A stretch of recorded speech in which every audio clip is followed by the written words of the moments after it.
I, Dr. Sarika Mata, on behalf of Disha Delphi family, welcome you all. As you all are aware that we have a series of webinars, and in this series, today's topic is medicinal plants. आज हमारे बीच में है चेतन मारवा जी, जो पिछले 27 वर्षों से lions club से जुड़े हुए हैं. He is also the MD of Herbs India, जो कि आयुर्वेदिक मेडिसिन का ही उत्पादन करती हैं. He is also a government certified organic farm producer, and as well as he is the executive member of Ayurvedic Manufacturing Welfare Association. So I welcome Marwa ji. Namaskar sir. नमस्कार madam, thank you जी. हम बारिश का season है, rainy season है, और हम सभी समय पे प्लांट्स लगाते हैं, लगाना चाहते हैं, और ये एक ऐसा टाइम है जब बहुत इजीली हम प्लांट्स को ग्रो कर सकते हैं, राइट? तो जब हम प्लांट्स लगा ही रहे हैं तो कम से कम हम ऐसे प्लांट्स लगाएं जिनको कि हम यूज भी कर सकें. तो आज मारवा जी हमसे यही बात करेंगे कि पौधों कौन कौन से ऐसे पौधे हैं जिनमें मेडिसिनल प्लांट्स हैं, मेडिसिनल प्रॉपर्टीज हैं, और उनको जिनको हम इजीली अपने घरों में ग्रो कर सकते हैं. So welcome sir, and I hand over the stage to you so you can go further with this. Thank you very much ma'am. Ma'am मुझे co-host बना दीजिए so that I can share my screen. Yes. Praveen sir, please do the needful. Sir, you are already co-host sir. Okay sir, just I will start my screen sharing. Sure sir.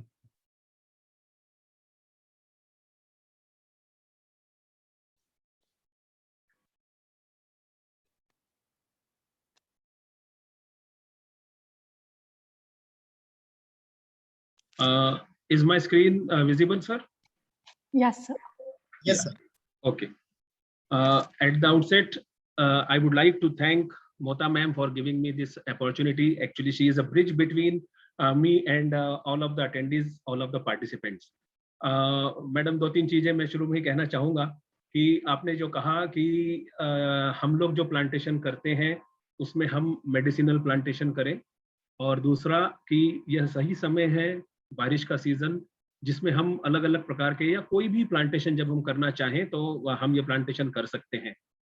ये कुछ छोटी छोटी सी चीजें हैं जो मैं आपको अपने प्रेजेंटेशन में साथ के साथ बताता जाऊंगा.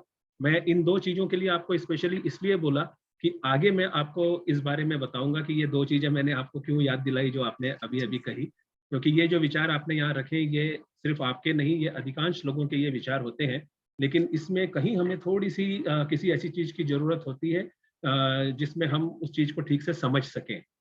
और आज हमारे बीच में जितने पार्टिसिपेंट्स जुड़े हैं, मैं सबको नमस्कार करता हूं, सबका अभिवादन करता हूं. जैसा आपने बताया कि मैं काफी सालों से लॉयंस क्लब से जुड़ा हूं, और इस समय मैं सब पार्टिसिपेंट के नाम तो नहीं पढ़ सका, लेकिन मेरे फ्रेंड, मेरे गाइड, मेरे फिलोसोफर, हमारे ही क्लब के एक बहुत सीनियर मेंबर है लॉयन रमेश जी जसोरे.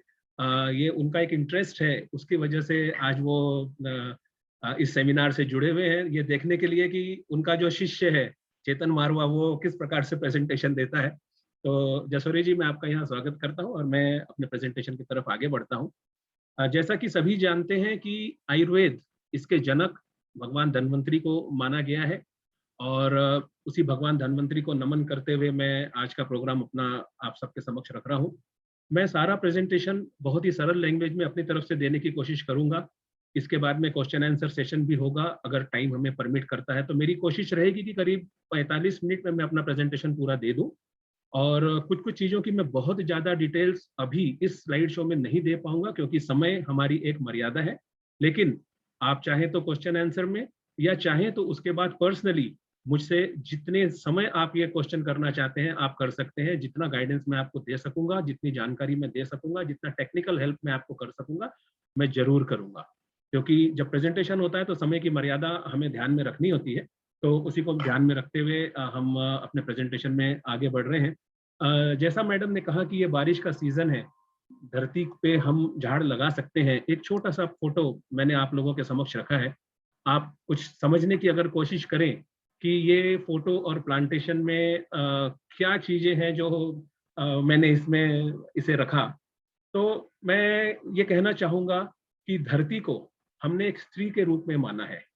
एक धरती को हम माँ कहते हैं, धरती माता कहते हैं, मतलब एक स्त्री रूप में हमने उसे हमेशा देखा है. और स्त्री के जीवन में एक सबसे बड़ा जो भाव होता है वो होता है श्रृंगार का. आप सभी जानते हैं कि ये आदि अनादि काल से, अगर आप हजारों साल पहले के भी कई शिलालेख देखेंगे तो आपको वहां पर जो नक्काशी दिखेगी, वहां पर कहीं ना कहीं आपको स्त्री अपना श्रृंगार करते हुए जरूर दिखेगी। उसी अभिव्यक्ति के को ध्यान में रखते हुए मैंने यहाँ पर ये अपनी एक थीम दी है कि श्रृंगार। अब स्त्री के श्रृंगार यानी धरती माँ का श्रृंगार हम कैसे कर सकते हैं, उसके लिए हमें क्या क्या करना चाहिए। तो धरती माँ का श्रृंगार करने का सबसे सरल और अच्छा जो तरीका है वो है वृक्षारोपण। धरती को, इस धरा को हम इतना हरा भरा बनाएं कि चारों तरफ जहां हम देखें हमें धरती कुछ ऐसी नजर आए।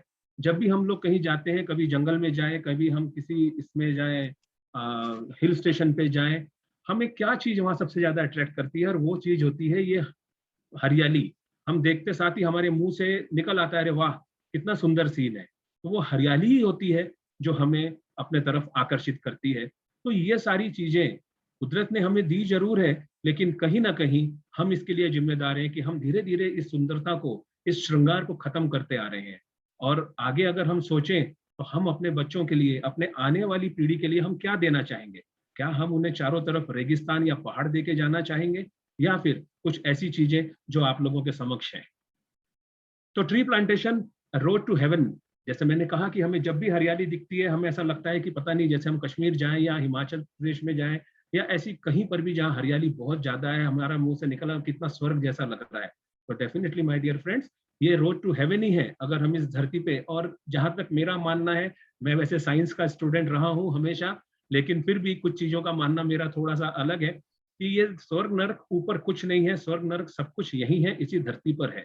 हमने इसे, भगवान ने जब हमें दिया, प्रकृति ने हमें दिया, मैं जहां भी भगवान शब्द यूज कर रहा हूँ इसका मतलब मैं किसी धर्म की बात नहीं कर रहा हूँ। हर धर्म में अपने अलग अलग एक आस्था होती है। तो आप उसे समझिए कि उन्होंने जब हमें ये धरती दी, हमें इस धरती पे भेजा तो बहुत सुंदर धरती थी, और धीरे धीरे हम उसे नर्क में कन्वर्ट करते जा रहे हैं। लेकिन हमें वापस अगर स्वर्ग की ओर जाना है तो सिवाय प्लांटेशन के मुझे नहीं लगता कि हमारे पास में कोई और दूसरा तरीका है। अब बात आती है कि जैसे मैडम ने, मोता मैडम ने अभी कहा, प्लांटेशन हमें कब करना चाहिए, प्लांटेशन कौन सा करना चाहिए, क्यों ना हम मेडिसिनल प्लांटेशन करें। मैं एक बात यहाँ स्पष्ट रूप में सभी से कहना चाहूंगा कि इस धरती पर, मैं सिर्फ भारतवर्ष की बात नहीं कर रहा, इस धरती पर जो भी वृक्ष है, जो भी, यानी वो एक सादे घास से हम शुरू करें, तृण जिसे कहते हैं, वहां से शुरू करके तो बरगद और इमली और पीपल जैसे महावृक्ष तक, कोई भी पौधा, वृक्ष, प्लांट, ट्री, वॉटेवर, श्रब, आप जो भी उसे नाम दें, ऐसा नहीं है जिसमें मेडिसिनल प्रॉपर्टी ना हो। जो घास हमें जंगलों में लगी दिखती है, जो घास जंगली रूप में हमारे घरों में, हमारे बगीचे में उगाती है, उसमें भी मेडिसिनल प्रॉपर्टी है। ये बात अलग है कि जो दवाइयों में यूज होती है वो बहुत गिनी चुनी है, क्योंकि इनका उपयोग बहुत ज्यादा हो नहीं पाता। लेकिन मेडिसिनल वैल्यू तो हर एक में है, आप उसे मेडिसिनल बोल के लगाएं या न लगाएं। जो कुछ विदेशी झाड़ जैसे कैक्टस वगैरह आ गए हैं, मैं उनकी बात नहीं कर रहा, ये मानव ने निर्मित किए हुए हैं, जेनेटिकली इंजीनियर्ड मैं कह सकता हूँ। लेकिन अदरवाइज प्रकृति ने हमें पूरे हिंदुस्तान में नहीं, पूरे वर्ल्ड में जो भी हमें जड़ी बूटियां दी हैं, जो भी झाड़ पौधे घास दी है, उसमें सभी में मेडिसिनल प्रॉपर्टीज हैं। अब बात आती है कि जो हम कह रहे थे कि ये क्यों लगाए जाएं, इसके बारे में मैंने बताया, ये ह्यूमन नेचर है। हम जब भी उसे कुछ कहना चाहें तो उसके दिमाग में कुछ क्वेश्चन आते कि भाई मैं ये काम क्यों करूं। अगर हमने वो क्यों करूं को समझा दिया ठीक से, तो फिर उसका नेक्स्ट होता है कि मैं ये कब करूं, फिर मैं कैसे करूं और कौन सा करूं। तो ये 4 पॉइंट है जिस पर मैं आप सभी को आज यहाँ बताने जा रहा हूँ। दूसरा आता है व्हेन, कि ये मैं कब करूं। मोता मैडम, आपका दूसरा पॉइंट जो मैंने कहा था, आपने कहा था कि ये बारिश का सीजन जो है ये बहुत अच्छा सीजन है, इसमें हमने झाड़ लगाने चाहिए। यहाँ पर थोड़ा सा एक मैं आपको साइंटिफिकली एक बात बताना चाहूंगा कि अगर आप झाड़ लगाना चाह रहे हैं किसी भी प्रकार के, तो उसके लिए जरूर जून से लेकर सितंबर का समय सबसे अच्छा समय होता है। जून से सितंबर जो जनरली अपना बारिश का सीजन, मानसून सीजन हम जिसे कहते हैं, वो बारिश का मौसम होता है, वो समय सबसे सही होता है जिसमें हम झाड़ लगा सकें। लेकिन यहाँ एक बात बहुत ज्यादा ध्यान देने लायक है, अगर हम छोटे प्लांट लगा रहे हैं अपने घरों में गमले में, वो ठीक है, वो आप किसी भी समय लाइए, किसी भी समय उसको लगाइए। लेकिन अगर आप उसको कहीं बाहर लगा रहे हैं, जैसे रोड साइड हो गया, जैसे किसी गार्डन में हो गया, या फिर अगर आपके पास कोई इंडस्ट्री है वहां पे आपके पास बड़ी जगह है वहां हो गया, या कोई फलों के वृक्ष लगा रहे हैं, या फिर आप ऐसी जगह जाके लगा रहे हैं जैसे खेत होते हैं, फार्म होते हैं, फार्म हाउस होते हैं, वहां पर लगा रहे हैं, वहां पर इस चीज का थोड़ा सा ध्यान देना बहुत जरूरी होता है। कैसे लगाए जाए, उसमें 3-4 चीजें होती हैं। सबसे पहले होते हैं कि गड्ढा किस प्रकार का, मैं फिर से रिपीट कर कह रहा हूँ ये कि जो आप घर में गमले में लगा रहे हैं उस पर ये चीजें बहुत ज्यादा लागू नहीं होती, क्योंकि वो बहुत छोटे फॉर्म में होता है। आप बाजार से झाड़ लाएंगे अपने घर में, उसमें थोड़ी मट्टी थोड़ी खाद डाल के लगा देंगे तो भी वो आपका झाड़ चल पड़ेगा। लेकिन अगर आप बड़े रूप में लगाना चाहते हैं, बहुत बेसिक चीजें मैं आपको बता रहा हूँ कि गड्ढा किस प्रकार का होना चाहिए, उसके लिए हमें क्या क्या प्रिपरेशन करना चाहिए, उसमें हमें प्लांटिंग कब कैसे करनी चाहिए, खाद कौन सी डालनी चाहिए, मैन्योर, वाटरिंग हमने उसकी वाटरिंग कब करनी चाहिए, और उसके बाद कितने समय तक उसकी केयर करनी चाहिए, ये हाउ में। मारवा जी आप शुरू करें उससे पहले मैं बस एक टेक्निकल कंसर्न है, आपका जो स्क्रीन शेयर है वो बहुत छोटे उसमें आ रहा है आपका, तो इसको हम अपोजिट कर सकते हैं क्या, स्क्रीन शेयर बड़े स्क्रीन पे आ जाए? मेरे इसमें तो पूरा दिखा रहा है madam full. Sir can you look into this matter? मेरे इसमें जो आ रहा है स्क्रीन शेयर वो तो पूरा फुल इसमें आ रहा है। हमारे पास हमें जो विजिबल हो रहा है उसमें वो बहुत छोटे से उसमें फॉर्म हो रहा है। Praveen sir can you please see this? Otherwise sir आप कुछ स्क्रीन फ्री हो रहा है मैम लैपटॉप पे तो, क्योंकि मेरे इसमें पूरा फुल स्क्रीन शेयरिंग हो रहा है ये। Okay fine sir. आपके साइड या अगर आप मुझे कुछ इसमें टेक्निकली मुझे बता सकें तो। I understood sir, fine sir, please start. It's okay जी सर। जी। तो मैं अभी आपको I would like to inform कि भाई ये हमें जो प्रिपरेशन करनी है ये हमें किस प्रकार से करनी है। यहाँ पे थोड़ी सी टेक्निकल चीजें होती हैं कि ये जो गड्ढे का साइज है, मैं बात कर रहा हूँ if you want to plant a big tree और अ फ्रूट ट्री, सबसे पहले इस बात का ध्यान रखें कि अगर आप जून जुलाई में कोई भी वृक्षारोपण करना चाहते हैं तो उसके लिए गड्ढा कम से कम 1 से 1.5 महीना पहले, कोशिश करिए मई के महीने के फर्स्ट वीक में खोद के रखें। और जो गड्ढा आप खोदते हैं, अगर आप बड़ा वृक्ष वहां लगाना चाहते हैं तो जनरली जो उसका साइज होता है 2 foot by 2 foot by 2 foot, ये गड्ढा थोड़ा बड़ा होता है। इसे हम झाड़ लगाने से पहले दूसरी चीजों से भरेंगे जो मैं आपको अभी आगे बताने जा रहा हूँ। ये 1 महीने 1.5 महीना पहले गर्मियों में गड्ढा खोदने का सबसे बड़ा साइंटिफिक रीजन ये होता है कि जब हम ये गड्ढा खोद के वो मट्टी जो अंदर से निकलती है उसको गड्ढे के बाजू में ही रखें, उसे वहां से फेंके नहीं, और उसको करीब महीना भर सवा महीना वैसे ही पड़े रहने दें। दिन भर उसमें मई के महीने की धूप पड़ेगी और रात को वो ठंडा होगा। इससे 2 चीजें होती हैं, एक तो जितने हार्मफुल बैक्टीरिया उस मिट्टी में उस गड्ढे में है वो पूरे मारे जाते हैं। उसके अलावा जो मट्टी आपने बाहर निकाल के रखी और वो गर्म ठंडी हो के बिल्कुल भुरभुरी मिट्टी बन जाती है। जब आप झाड़ लगाएं तो पहले आधा गड्ढा उसी मिट्टी से भरें, फिर उसमें थोड़ा सा गोबर का खाद डालें, फिर उसमें झाड़ रख के बाकी की मिट्टी से उसको भर दें। यही मिट्टी डालने का सबसे बड़ा एडवांटेज ये होता है कि आगे चल के यानी अगले दिन से जब भी आप उसमें पानी डालेंगे तो वो मिट्टी क्योंकि बहुत पोरस हो चुकी होगी, उसकी वजह से वो पानी बहुत अच्छे से अंदर जाएगा और झाड़ की जड़ों को ऑक्सीजन लेने के लिए बहुत अच्छा एक मीडिया मिल जाता है। अक्सर क्या होता है, हम लोग जब बारिशें शुरू हो जाती हैं उसके बाद गड्ढा खोदते हैं, पूरा कीचड़ होता है, उसमें हम झाड़ लगा के उसको पैक कर देते हैं, तो आप यकीन करिए पानी बहुत मिलता है लेकिन उसका वहां पे दम घुट जाता है उस पानी में। इस वजह से अक्सर आपने ये बात देखी होगी कि भाई बारिशों में मैंने ये झाड़ लगाया फिर भी वो झाड़ मर गया थोड़े दिनों के बाद। उसका सबसे बड़ा कारण यही होता है कि उसी समय हम गड्ढा खोदते हैं, झाड़ रखते हैं और उसको भर देते हैं। ऐसा बिल्कुल ना करें। गड्ढा कम से कम 1 सवा महीने पहले अगर आप लगाएंगे आपको 100% सक्सेस मिलेगा इन द प्लांटेशन। नहीं तो हमने बड़े लेवल पर 100 झाड़ लगाए और पता चला कि 6 महीने में 100 में से 10 ही बचे, तो हमारी मेहनत जो है वो पूरी खराब है और नेशनल रिसोर्स हम उसमें खराब कर रहे हैं इन द सेंस कि हमारा उसमें झाड़ खराब हो रहा है, हम पानी दे रहे हैं, बिजली यूज हो रही है, मैन पावर यूज हो रहा है, वो सभी, और हमारा पर्पस सॉल्व नहीं हो रहा, हमारा टाइम वेस्ट हो रहा है। फिर अगले मॉनसून तक हमको रुकना पड़ेगा या फिर हमारे पास पानी देने की उतनी व्यवस्था हो। तो अगर नेचुरल रिसोर्स को हम यूज करना चाहते हैं तो डेफिनेटली इन छोटी छोटी चीजों का हम ध्यान रखें। काऊ डंग जो है वो हर शहर में हर एक के यहाँ आपको मिल जाएगी, कहीं आपको उसकी दिक्कत नहीं होगी। आजकल वर्मी कंपोस्ट भी छोटे छोटे पैकेट्स में नर्सरीज में भी मिलती है। अगर आपको ज्यादा चाहिए तो I would suggest to go to a this तबेला, व्हाट यू कॉल इट, जहाँ पर सब ये गाय वगैरह बांधी जाती है, so that you will get at very reasonable rates. वहाँ पर बहुत अच्छी आपको काऊ मैन्योर मिल जाएगी आजकल मार्केट में कोकोपीट भी बहुत अच्छा एक मैन्योर के फॉर्म में हम लोग यूज कर रहे हैं, तो you can mix in this preparation. मैं आपको फिर एक बार बताना चाहूंगा कि मेरा जो पूरा एजुकेशन और प्रोफेशन है वो थोड़ा आयुर्वेद की तरफ ज्यादा है और वेद की तरफ ज्यादा है। वेद पुराणों में जो चीजें लिखी हुई हैं मैं उसे बहुत साइंटिफिक मानता हूँ, क्योंकि मेरा मानना ये है कि वेद ने सर्च किया था, साइंस रिसर्च कर रहा है, रिसर्च। वेद सब चीजों को सर्च करके छोड़ चुका है।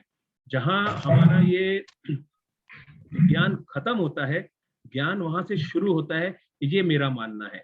तो इन सभी चीजों के लिए हमारे वेद पुराणों में सब चीजें लिखी हुई हैं कि अगर हमें सीड का ट्रीटमेंट करना है तो हमें उसे कैसे ट्रीटमेंट करें, और अगर हमें ग्राफ्टिंग या प्लांटिंग करनी है तो उसमें हम लोग कैसे, जिसे हम सादी भाषा में कलम लगाना बोलते हैं। तो अगर आप बड़े लेवल पर सीड से प्लांटेशन करना चाह रहे हैं, बड़े लेवल पर सीड से अगर आप सैपलिंग लगा रहे हैं, तो ये आपको सीड ट्रीटमेंट करने की जरूरत नहीं है। अदरवाइज गोमूत्र, थोड़ा सा गोमूत्र लेके, और आपके यहाँ जहां भी जिस शहर में आप रहते हैं वहां पे गौशाला होगी। जरूरी नहीं है कि इसके लिए आप अपने घर में गाय रखें, या रखें, नहीं रखेगी तो आप कर नहीं पाएंगे। हर गौशाला में यह व्यवस्था है कि आपको वहां से गाय का ताजा गोबर भी मिल जाता है और गोमूत्र भी मिल जाता है। आप अपना एक डब्बा कैन जो भी है लेके जाइए, 15 रुपए 20 रुपए में वो आपको 1 लीटर गोमूत्र दे देते हैं। तो एक छोटी सी पोटली में ये बीज बांधिए, इसे करीब करीब 4 से 6 घंटे गोमूत्र में भिगा के रखिए। उसके बाद इसे निकाल के छांव में सुखा लीजिए 24 घंटे, और नेक्स्ट डे आप समझ लीजिए कि आज आपने रखा तो कल आप इसका प्लांटेशन करिए, सोइंग जिसे हम कहते हैं। तो ये 100% आपके जो बीज हैं ये आगे चल के आपको जर्मिनेट होंगे और बहुत अच्छी इसमें आपको फसल उससे मिलेगी किसी भी प्लांटेशन की। प्लांटिंग में जो डिस्टेंस रखा जाता है, डिस्टेंस अगर आप फ्रूट्स का प्लांटिंग कर रहे हैं, किसी भी प्रकार के फ्रूट्स का, तो उसे कम से कम 20 से 30 फुट रखिए। पपीता सिर्फ एक ऐसा है जिसको आप 10 से 15 फुट में भी काम कर सकते हैं, लेकिन बाकी फ्रूट्स में 20 से 30। अब ये फ्रूट्स में आंवला भी आता है। अब मैं मेडिसिनल की बात आगे चल के, ये मैं बेसिक आपको बता रहा हूँ, उसके बाद मैं आपको मेडिसिनल प्लांट्स के बारे में बताऊंगा कि जो बड़े झाड़ होते हैं थोड़े से या फ्रूट्स के होते हैं उसको 20 से 30 फुट, और जो श्रब्स होते हैं जिसकी हाइट बहुत ज्यादा नहीं होती, जैसे सीताफल है, पपीता है, आंवला आंवला भी आप 20 से 30 फुट के इसमें रखिए। इनको 8 से 10 फुट में आप रख सकते हैं। मैन्योर मैंने आपको बता दिया कि आपको मैन्योर जब आप गड्ढा जब भरते हैं उस समय थोड़ी सी मैन्योर डालिए। और वाटरिंग के बारे में मैं एक बात आपको यहाँ और बताना चाहूंगा कि जनरली हम लोगों को ऐसा लगता है कि हम झाड़ को जितना ज्यादा पानी देंगे झाड़ उतना अच्छा चलेगा, लेकिन ऐसा नहीं होता है। जब झाड़ छोटा होता है तब आप थोड़ा थोड़ा उसको पानी दीजिए, हल्की सी नमी बनी रहनी चाहिए।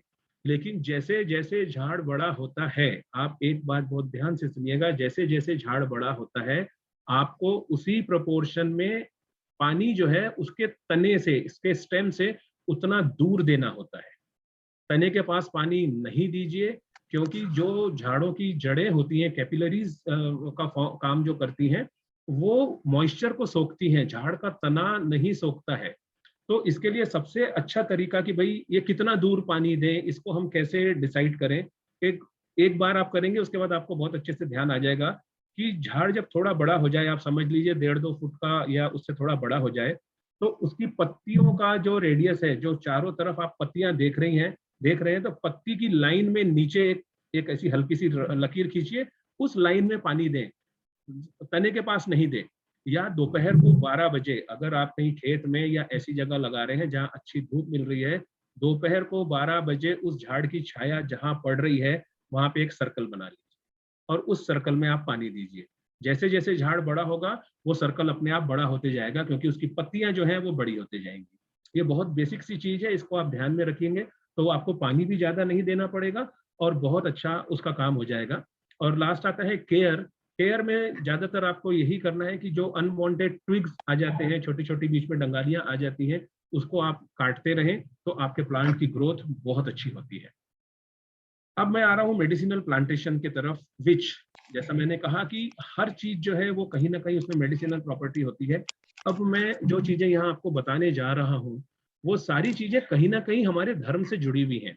मैं एक बार फिर सभी से ये रिक्वेस्ट करूंगा कि मेरे किसी भी शब्द को आप कहीं ऐसा ना लें कि भाई मैं किसी धर्म के बारे में कुछ बोल रहा हूं तो आपको उसको मानना है। धर्म कोई भी हो, हिंदू, मुस्लिम, सिख, ईसाई, बौद्ध, जो भी हो, कहीं ना कहीं इन चीजों की इंपॉर्टेंस किसी दूसरे फॉर्म में हर धर्म में दी गई है। लेकिन जो एक जनरल चीजें होती हैं, मैं उसके बारे में आपको बताना चाहूंगा।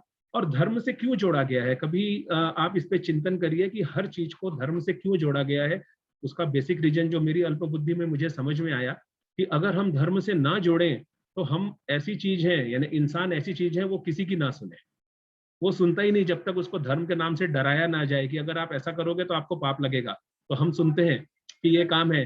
तो आप थोड़ा सा नोटिस करिएगा, अभी मैं आपको बताऊंगा जो कुछ बड़े झाड़ हैं, जो बहुत महत्वपूर्ण चीजें हैं, कहीं ना कहीं उसको धर्म से जोड़ा गया है कि भाई ये फलानी पूजा में ये झाड़ की पत्ती लगती है, फलानी पूजा में ये झाड़ का फूल लगता है, ऐसे कहीं ना कहीं से जोड़ा हुआ है, ताकि वो धर्म के नाम पे लोग उसका संरक्षण करें, उसको और आगे प्रोपगेट करें, ताकि वो इस पृथ्वी से नाश ना हो। अगर नाश हो गया तो प्रलय आएगी।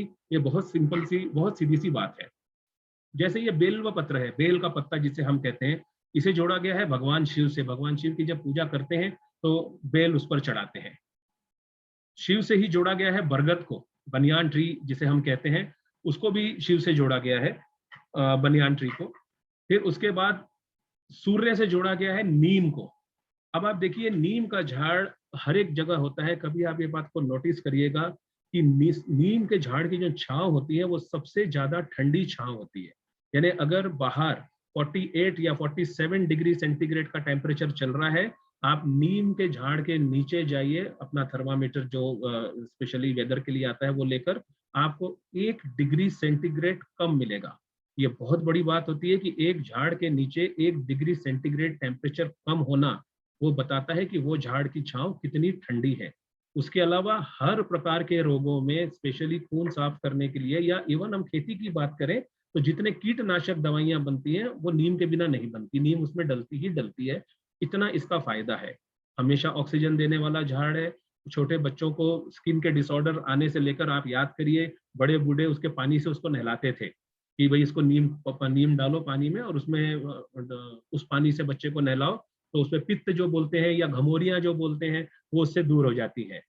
नीम के पत्ते चबाए जाते हैं ताकि हमारा खून उससे साफ हो। उसकी जो निम्बोड़ी आती है उसका भी दवाइयों में इस्तेमाल होता है। नीम की छाल का भी दवाइयों में बहुत इस्तेमाल होता है। स्किन से रिलेटेड हर चीज पर नीम का जो बहुत अच्छा काम इसमें होता है, इसलिए उसको सूर्य भगवान से जोड़ा गया है। आम को इसको गरुड़ से जोड़ा हुआ है। पलाश, इसको ब्रह्मा से जोड़ा हुआ है। पलाश यानी टेसू के फूल जिसे हम कहते हैं। भरी गर्मियों में जब कहीं कोई फूल नहीं लगता, मार्च में आप देखिए, मार्च अप्रैल में इसके जो झाड़ होते हैं वो सुर्ख लाल रंगों से लद जाते हैं, एक भी पत्ता नहीं होता है इस पे, लेकिन ये इसके जो फूल हैं ये पूरे जंगल में बोलिए या जहां भी लगे हुए हैं, इसके ये जो फूल हैं पलाश के, इसका एक आयुर्वेदिक प्रिपरेशन बनता है आसो फॉर्म में। पलाश पुष्पासव उसे कहते हैं। बहुत सारे अलग अलग स्त्री रोगों में इसका इस्तेमाल होता है। ये गूलर है। गूलर यानी मराठी में या हिंदी में शायद इसे उम्बर भी बोलते हैं, इंग्लिश में से फिग बोलते हैं। आजकल फिग का बहुत यानी इंग्लिश नाम लो तो लोगों को थोड़ा जल्दी समझता है, लेकिन ये जो गूलर है ये बहुत शीत होता है, ये बहुत ठंडा होता है। बहुत से प्रकार की, जैसे पेशाब में जलन वगैरह होती है या फिर बहुत से प्रकार की एसिडिटी होती है, उसमें ये गूलर, ये जो कहते हैं, क्योंकि ये ठंडा होता है, शीत होता है, इसीलिए इसको चंद्रमा से जोड़ा हुआ है और इसका इस्तेमाल बहुत ज्यादा होता है। इसमें आयरन प्रोटीन बहुत होता है। ड्राई फ्रूट के फॉर्म में ये बहुत ज्यादा, जो इसकी उन्नत किस्में हैं वो ड्राई फ्रूट के फॉर्म में अंजीर जिसे हम कहते हैं, ये अंजीर बहुत ज्यादा इस्तेमाल में होती है। खून बढ़ाना हो तो उसमें अंजीर का बहुत इस्तेमाल होता है, क्योंकि ये सारी चीजें जो है ये ठंडी होती हैं। महुआ, इसे पार्वती और अन्य देवियों की जब पूजा की जाती है उसमें इसे जोड़ा जाता है। आजकल ये चीजें चलन से थोड़ी कम हो गई हैं, लेकिन अगर आप अभी भी वेद पुराण ग्रंथ देखेंगे उसमें इन सभी चीजों का उल्लेख दिया हुआ है। पीपल के पत्ते को भगवान विष्णु से जोड़ा गया है कि भाई ये जो वृक्ष है। और एक बात मैं और कहना चाहूंगा कि भाई पहले के वक्त में हमेशा ये कहा जाता था कि भाई बच्चों को कि भाई शाम को वो झाड़ के पास, पीपल का झाड़ है या बरगद का झाड़ है, वहां मत जाना, वहां भूत होते हैं। भूत नहीं होते, वो सिर्फ बच्चों से उन चीजों को बचाने के लिए, ताकि बच्चे उसका नुकसान ना करें। और शाम के समय अगर झाड़ कार्बन डाइऑक्साइड छोड़ रहे हैं तो कहीं हमें उससे दिक्कत ना हो। ये उस समय की मान्यताएं थी, जिस वजह से ये सारी जो रिवाज हम जिसे कह सकते हैं वो रिवाज सारे बने हैं। तुलसी, ये पौधा ऐसा है जो हर घर में रहना चाहिए। आप पूजा करें तुलसी की या ना करें, उसको धार्मिक रूप में आप माने या ना माने, लेकिन तुलसी एक ऐसा वृक्ष है जो हर घर में जितना ज्यादा आप लगवा सकते हैं उतना लगवाइए। क्योंकि ये जो पौधा है इसमें एंटीवायरल प्रॉपर्टी बहुत अच्छी है, ये पूरे वातावरण को एंटीबैक्टीरियल रखता है। घर में पहले के जमाने में ऐसा कहा जाता था, जब गांव में घर होते थे, कि दरवाजे के सामने तुलसी का वृक्ष रहता ही था। बहुत सारे साइंटिफिक रीजन थे उसके लिए, कि आपके घर का जो आंगन है वो that will be free from bacteria and virus because of Tulsi, number 1। Number 2, तुलसी की वजह से आपके घर के दरवाजे के बाहर अगर लगा रहा तो उसमें कीट पतंगे मच्छर ये आते नहीं है। ये छोटी छोटी चीजें होती हैं। अब उस समय ना कोई लेबोरेटरी लैब्स थी, ना कोई माइक्रोस्कोप थे, लेकिन इन चीजों की समझ हमारे ज्ञान को विज्ञान से पहले हो चुकी थी। इसीलिए तुलसी का जो पौधा है वो अक्सर घर के सामने लगाए जाने की प्रथा थी, कि इसे घर के सामने अगर लगाते हैं तो इन सभी चीजों से आप, अगर आप नहीं उसमें मान्यता रखते, आप पूजा मत करिए। किसी ने नहीं कहा कि आपको तुलसी की पूजा लगाया है तो रोज पूजा करनी पड़ेगी, भले ही आप ना करें, लेकिन तुलसी का पौधा घर में रखिए। छोटी छोटी चीजें होती हैं कि अगर आपको थायराइड का प्रॉब्लम है, ये जो मैं आपको नुस्खे बता रहा हूँ साथ के साथ में मेडिसिनल प्रॉपर्टीज बता रहा हूँ, ये बेसिक प्रॉपर्टीज हैं। अगर आपका बहुत ज्यादा क्रॉनिक डिसऑर्डर है तो उसके लिए आप डॉक्टर की सलाह लीजिए, उसके हिसाब से आपको वो मेडिसिन देंगे। लेकिन ये ना समझिए कि ये खाने से पूरी तरह से आप ठीक हो जाएंगे। लेकिन 5 तुलसी के 5 पत्ते कोशिश करिए अगर आप काली तुलसी लगवा सके। ये जो फोटो आपको यहाँ दिख रही है ये सादी तुलसी है। मेडिसिनल प्रॉपर्टी काली तुलसी में कृष्ण तुलस जिसे कहते हैं बहुत आसानी से आपको मिल जाएगी। आप उसमें वो लगवाइए अपने घर में। 5 पत्ते तुलसी और 1 साबुत काली मिर्च। सुबह आप ब्रश वगैरह करके अगर आप बेड टी वगैरह भी पीते हैं तो लीजिए, लेकिन खाली पेट ये दोनों चीजें अपने मुंह में रख के इसको चूसिए।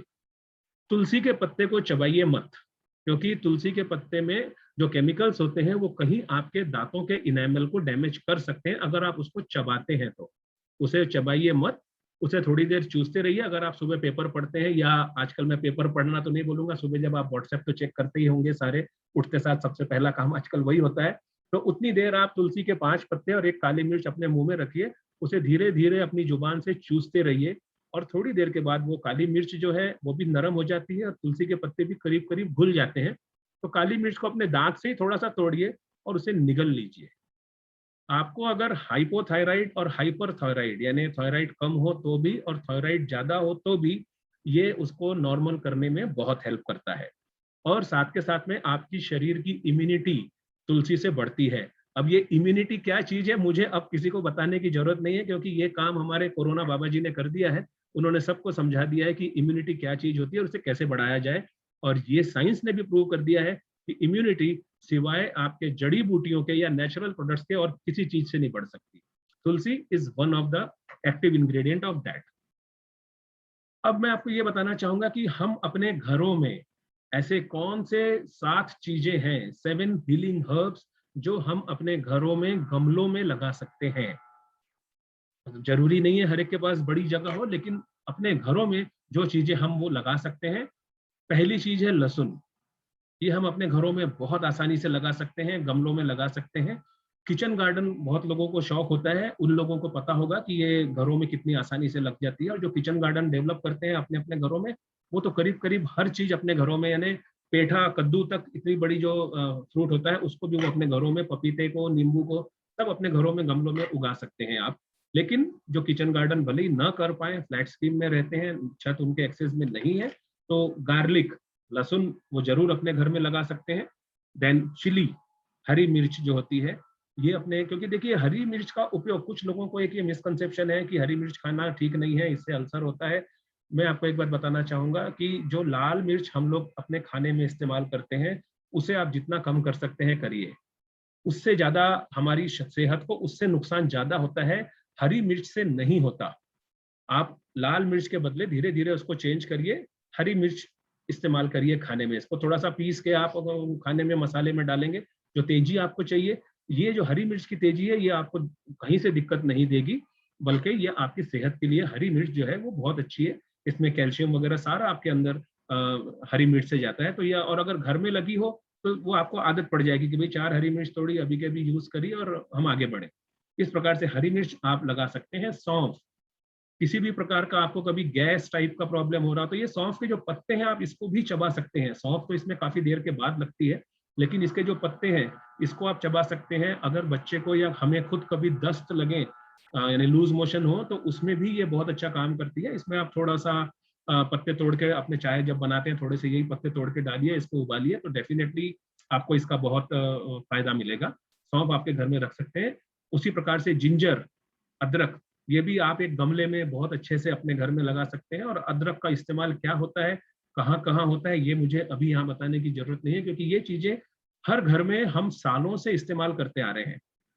मैं एक बार यहाँ और बोलना चाहूंगा कि कुछ लोगों को ऐसा लगता है कि आयुर्वेद यानी ये जड़ी बूटी, ये दवाई, ये आयुर्वेद है।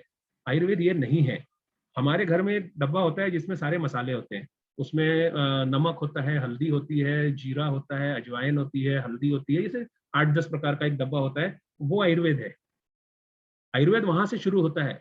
तो ऐसी मानसिकता वाले लोग जो कहते हैं कि मुझे आयुर्वेद में विश्वास नहीं है, हाथ जोड़ के निवेदन है कि सर वो मसाला खा रहे हो आप, वही आयुर्वेद है। आप ये मत बोलिए कि आयुर्वेद में विश्वास नहीं है, आयुर्वेद शुरू ही वहीं से होता है। आप देखिए हमारे यहाँ किसी भी प्रांत में जब भी कोई चीज बनती है उसमें कुछ स्पेसिफिक चीजें डलती है। हल्दी इसमें नहीं, हर खाने में नहीं डलती। अजवाइन हर खाने में नहीं डलता, कुछ स्पेसिफिक में डलता है। अब जैसे मैं नॉर्थ से हूँ, नॉर्थ में मूली के पराठे बनते हैं, राजस्थान में भी ये चीजें, पंजाब और राजस्थान का खान पीन काफी एक जैसा है। तो आप मूली के पराठे बिना अजवाइन के नहीं खा सकते। खाने के क्या उपद्रव है ये आप सभी को पता है। तो उसमें अजवाइन क्यों डलती है? इसीलिए डलती है क्योंकि वो कार्मिनेटिव है, उससे गैस नहीं होती और मूली जो है वो हजम होती है। अब कुछ लोगों का है कि ठीक है हम मूली नहीं खाएंगे। अगर आप ऐसे सोचने लगे तो आप यहाँ पर होने वाली कोई सब्जी नहीं खा सकते। हर एक में कहीं ना कहीं साइड इफेक्ट है, लेकिन हमारी सेहत के लिए वो जरूरी है, इसीलिए वो खाना जरूरी है। तो अब उसे कैसे खाएं, तो उसके लिए आयुर्वेद ने बताया है। हम अक्सर ये सोचते हैं कि हम ये इसमें इसलिए डालते हैं क्योंकि हमारी मम्मी डालती थी। मम्मी को पूछोगे, मम्मी बोलती मेरी मम्मी डालती थी, आगे उनकी मम्मी डालती। तो ये ट्रेडिशन चली आई। कई प्रकार के अचार बनते हैं, कई प्रकार की चटनियां बनती हैं, उसमें जो चीजें डलती हैं वो क्यों डलती हैं। और सिर्फ वेजिटेरियन नहीं, नॉन वेजिटेरियन प्रिपरेशन में भी अलग अलग प्रिपरेशन में अलग अलग मसाले डलते हैं। यहाँ पर मैं ये चाइनीज और मैक्सिकन खाने की बात नहीं कर रहा, मैं इंडियन ट्रेडिशनल फूड की बात कर रहा हूँ कि आप देखिए उसमें जो मसाले डलते हैं, वो वेजिटेरियन हो या नॉन वेजिटेरियन प्रिपरेशन हो, उसके पीछे भी लॉजिक आपको आयुर्वेद में हर प्रकार की, ये जिंजर है, गार्लिक है, पुदीना है, ये सारी चीजें हमको उसमें मिल जाएगी। कलमी, दालचीनी हम जिसे कहते हैं, इसका भी पौधा थोड़ा कंपैरेटिवली बड़ा होता है। ये हर प्रकार के वातावरण में नहीं लग पाता, लेकिन फिर भी अगर आप अपने घर में एक छोटा पौधा लगाएं तो ये कलमी भी, दालचीनी जिसे हम कहते हैं, ये भी उसमें लग सकती है। हल्दी, हल्दी भी आप अपने घर में छोटे से पॉट में उगा सकते हैं। गीली हल्दी भी बहुत इस्तेमाल में होती है। आप और उसको सुखा के भी अगर करें, और अगर ठीक है सुखाने में प्रोसीजर काफी लंबी है, फिर उसको ग्राइंडिंग करना थोड़ा सा टीडियस जॉब है, लेकिन आप हरी हल्दी, ताजी हल्दी भी बहुत अच्छी मेडिसिनल प्रॉपर्टीज हैं। हल्दी में एंटी कैंसर की प्रॉपर्टीज बहुत अच्छी हैं। अभी जो पूरी मारामारी इसकी हुई है, कोरोना की महामारी जिसे हम कह सकते हैं, उसमें बहुत सारे नुस्खे सामने आए। हर कोई कोई अपना अलग क्लेम कर रहा है, कोई अपना अलग क्लेम कर रहा है, लेकिन देखिए हम सारी जिंदगी तो काढ़ा नहीं पी सकते। मैं खुद एक आयुर्वेदिक मैन्युफैक्चरर हूँ, लेकिन जो बात सच है उसे हमें स्वीकारना पड़ेगा। लेकिन हम अपने खाने पीने में जो चीजें छोड़ते चले आ रहे हैं, हम कहीं उस पर ध्यान दें। और ये चीजें जैसे कलमी है, तेजपान है, तेज पत्ता जिसे हम कहते हैं, हल्दी है, लहसुन है, इन चीजों का उपयोग थोड़ा सा ज्यादा करें। थोड़ा सा यानी अगर आप आधा चमचा डाल रहे हैं तो आधे से इतना सा ज्यादा डालना शुरू करिए। आपके टेस्ट में भी फर्क नहीं आएगा, लेकिन वो चीज कंटिन्यूअस जब आपके अंदर जाएगी, जैसे हल्दी में एंटी कैंसर प्रॉपर्टी है। अब आपको एक साथ हल्दी दी जाए तो आप नहीं खा सकते, लेकिन ओवर द पीरियड थोड़ी थोड़ी खाएंगे तो ये सारी चीजें हमारे शरीर में डेवलप होती रहती हैं। जैसे इम्यूनिटी की मैं बात कर रहा था, 1 महीना, 2 महीना, 3 महीना, 6 महीना काढ़ा पीने से कुछ खास फर्क नहीं पड़ेगा, मैं आपको बता रहा हूँ। लेकिन if you make it a habit, जो चीजें काढ़े में डल रही हैं, अगर हम अपने खाने में अब रोज रोज, ठीक है वो जब महामारी थी, लॉकडाउन था, तो हम भी बड़े शौक से सब घर में काढ़ा बनाते थे, सब पीते थे, पूरी दुनिया पी। लेकिन जब हमारे ऑफिस शुरू हो गए, जब हमारे स्कूल शुरू हो गए, जब हमारी फैक्ट्रियां शुरू हो गई, हमने ये सब छोड़ दिया। क्यों छोड़ दिया? क्योंकि वो रोज रोज उतना समय नहीं होता। हमको ऐसा लगता है कि हमारे पास समय नहीं है। तो अगर हमें दोनों चीजों पे ध्यान देना है तो उसके लिए सबसे अच्छा इलाका है भाई, तरीका है खाना तो हम खाएंगे, ये चीजें खाने में हम थोड़ी सी ऐड कर दें, ताकि कम से कम थोड़े थोड़े फॉर्म में से ही ये हमारे शरीर के अंदर जाते रहे। ये है काली मिर्च, ब्लैक पेपर जिसे हम कहते हैं। ये भी आप घर में एक छोटे से इसमें लगा सकते हैं। करीब करीब हर सीजन में होती है ये। और कुछ कुछ एरिया में जैसे साउथ में, डाउन साउथ में ये बहुत अच्छे से होती है, लेकिन हमें अगर सिर्फ एक नाम के लिए लगानी है तो ये लगाई जा सकती है, काली मिर्च जिसे मैं कह रहा हूँ।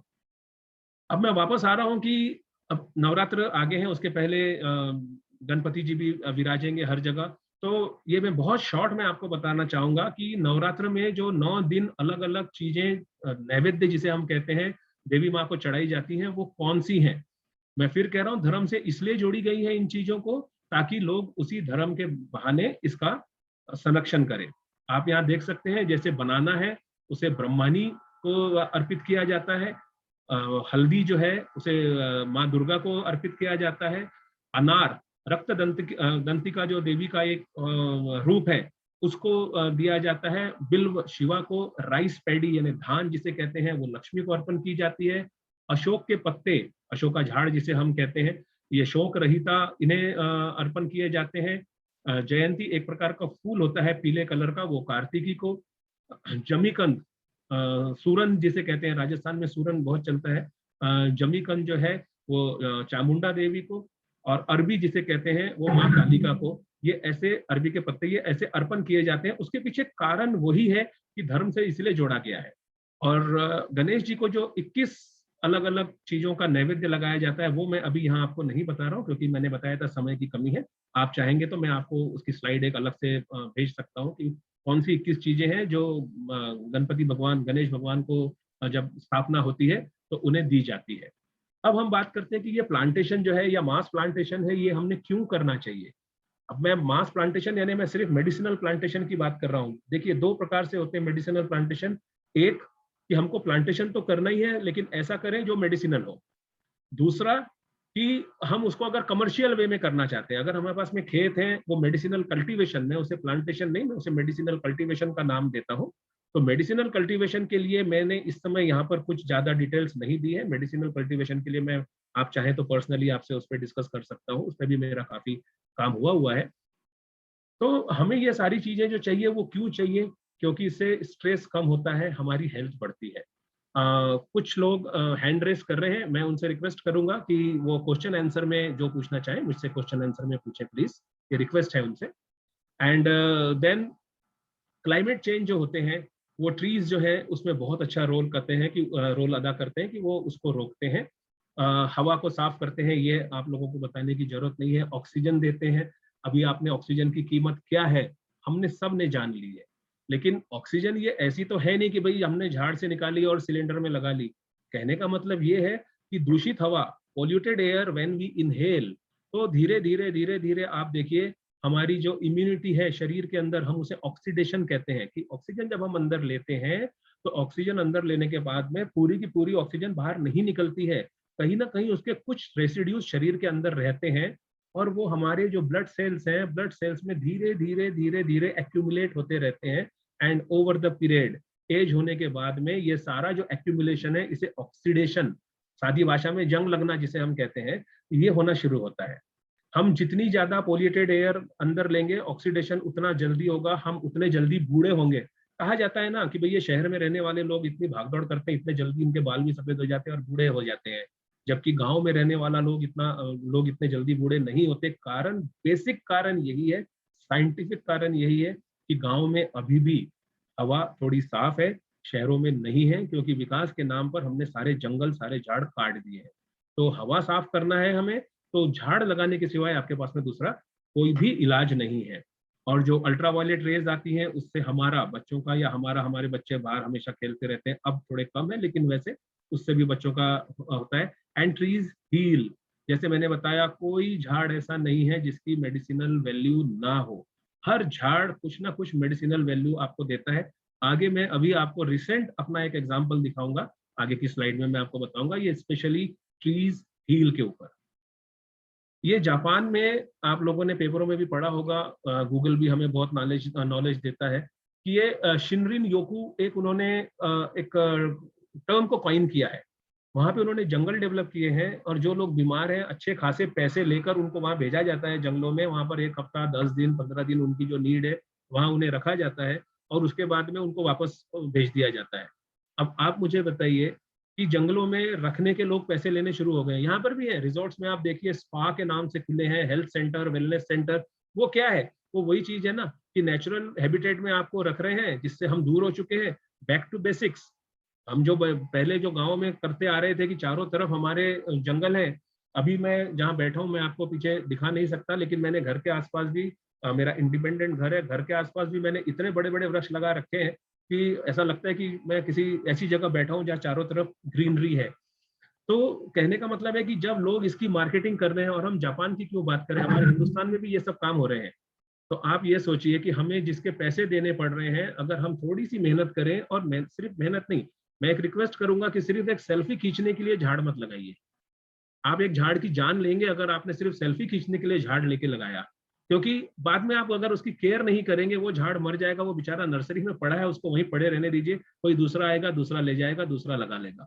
लेकिन please don't plant a tree और plant for just for a selfie. आप उसकी केयर करिए, आपको पता भी नहीं चलेगा आपके साथ साथ वो कब जब झाड़ बढ़ेगा, आप उसको देखकर आपको कितना संतोष इस बात पे होगा। ये आप जरूर करिए। और मैं स्पेशली बच्चों को, मुझे मैडम ने बताया था कि मैक्सिमम पेरेंट्स यहाँ पर हैं। डियर पेरेंट्स, मैं भी एक पेरेंट हूँ, मेरे भी बच्चे हैं, अब थोड़े बड़े हो गए हैं, लेकिन कैच देम यंग। जब वो बच्चे छोटे होते हैं, उन्हें उस झाड़ का आप महत्व सिखाइए। एंड मोहता मैम, मैं आपसे एक रिक्वेस्ट करना चाहूंगा कि आप का जो स्कूल है, गवर्नमेंट के पास में, स्टेट गवर्नमेंट हो या नेशनल गवर्नमेंट हो, इनके पास में बहुत सारी स्कीम्स होती है।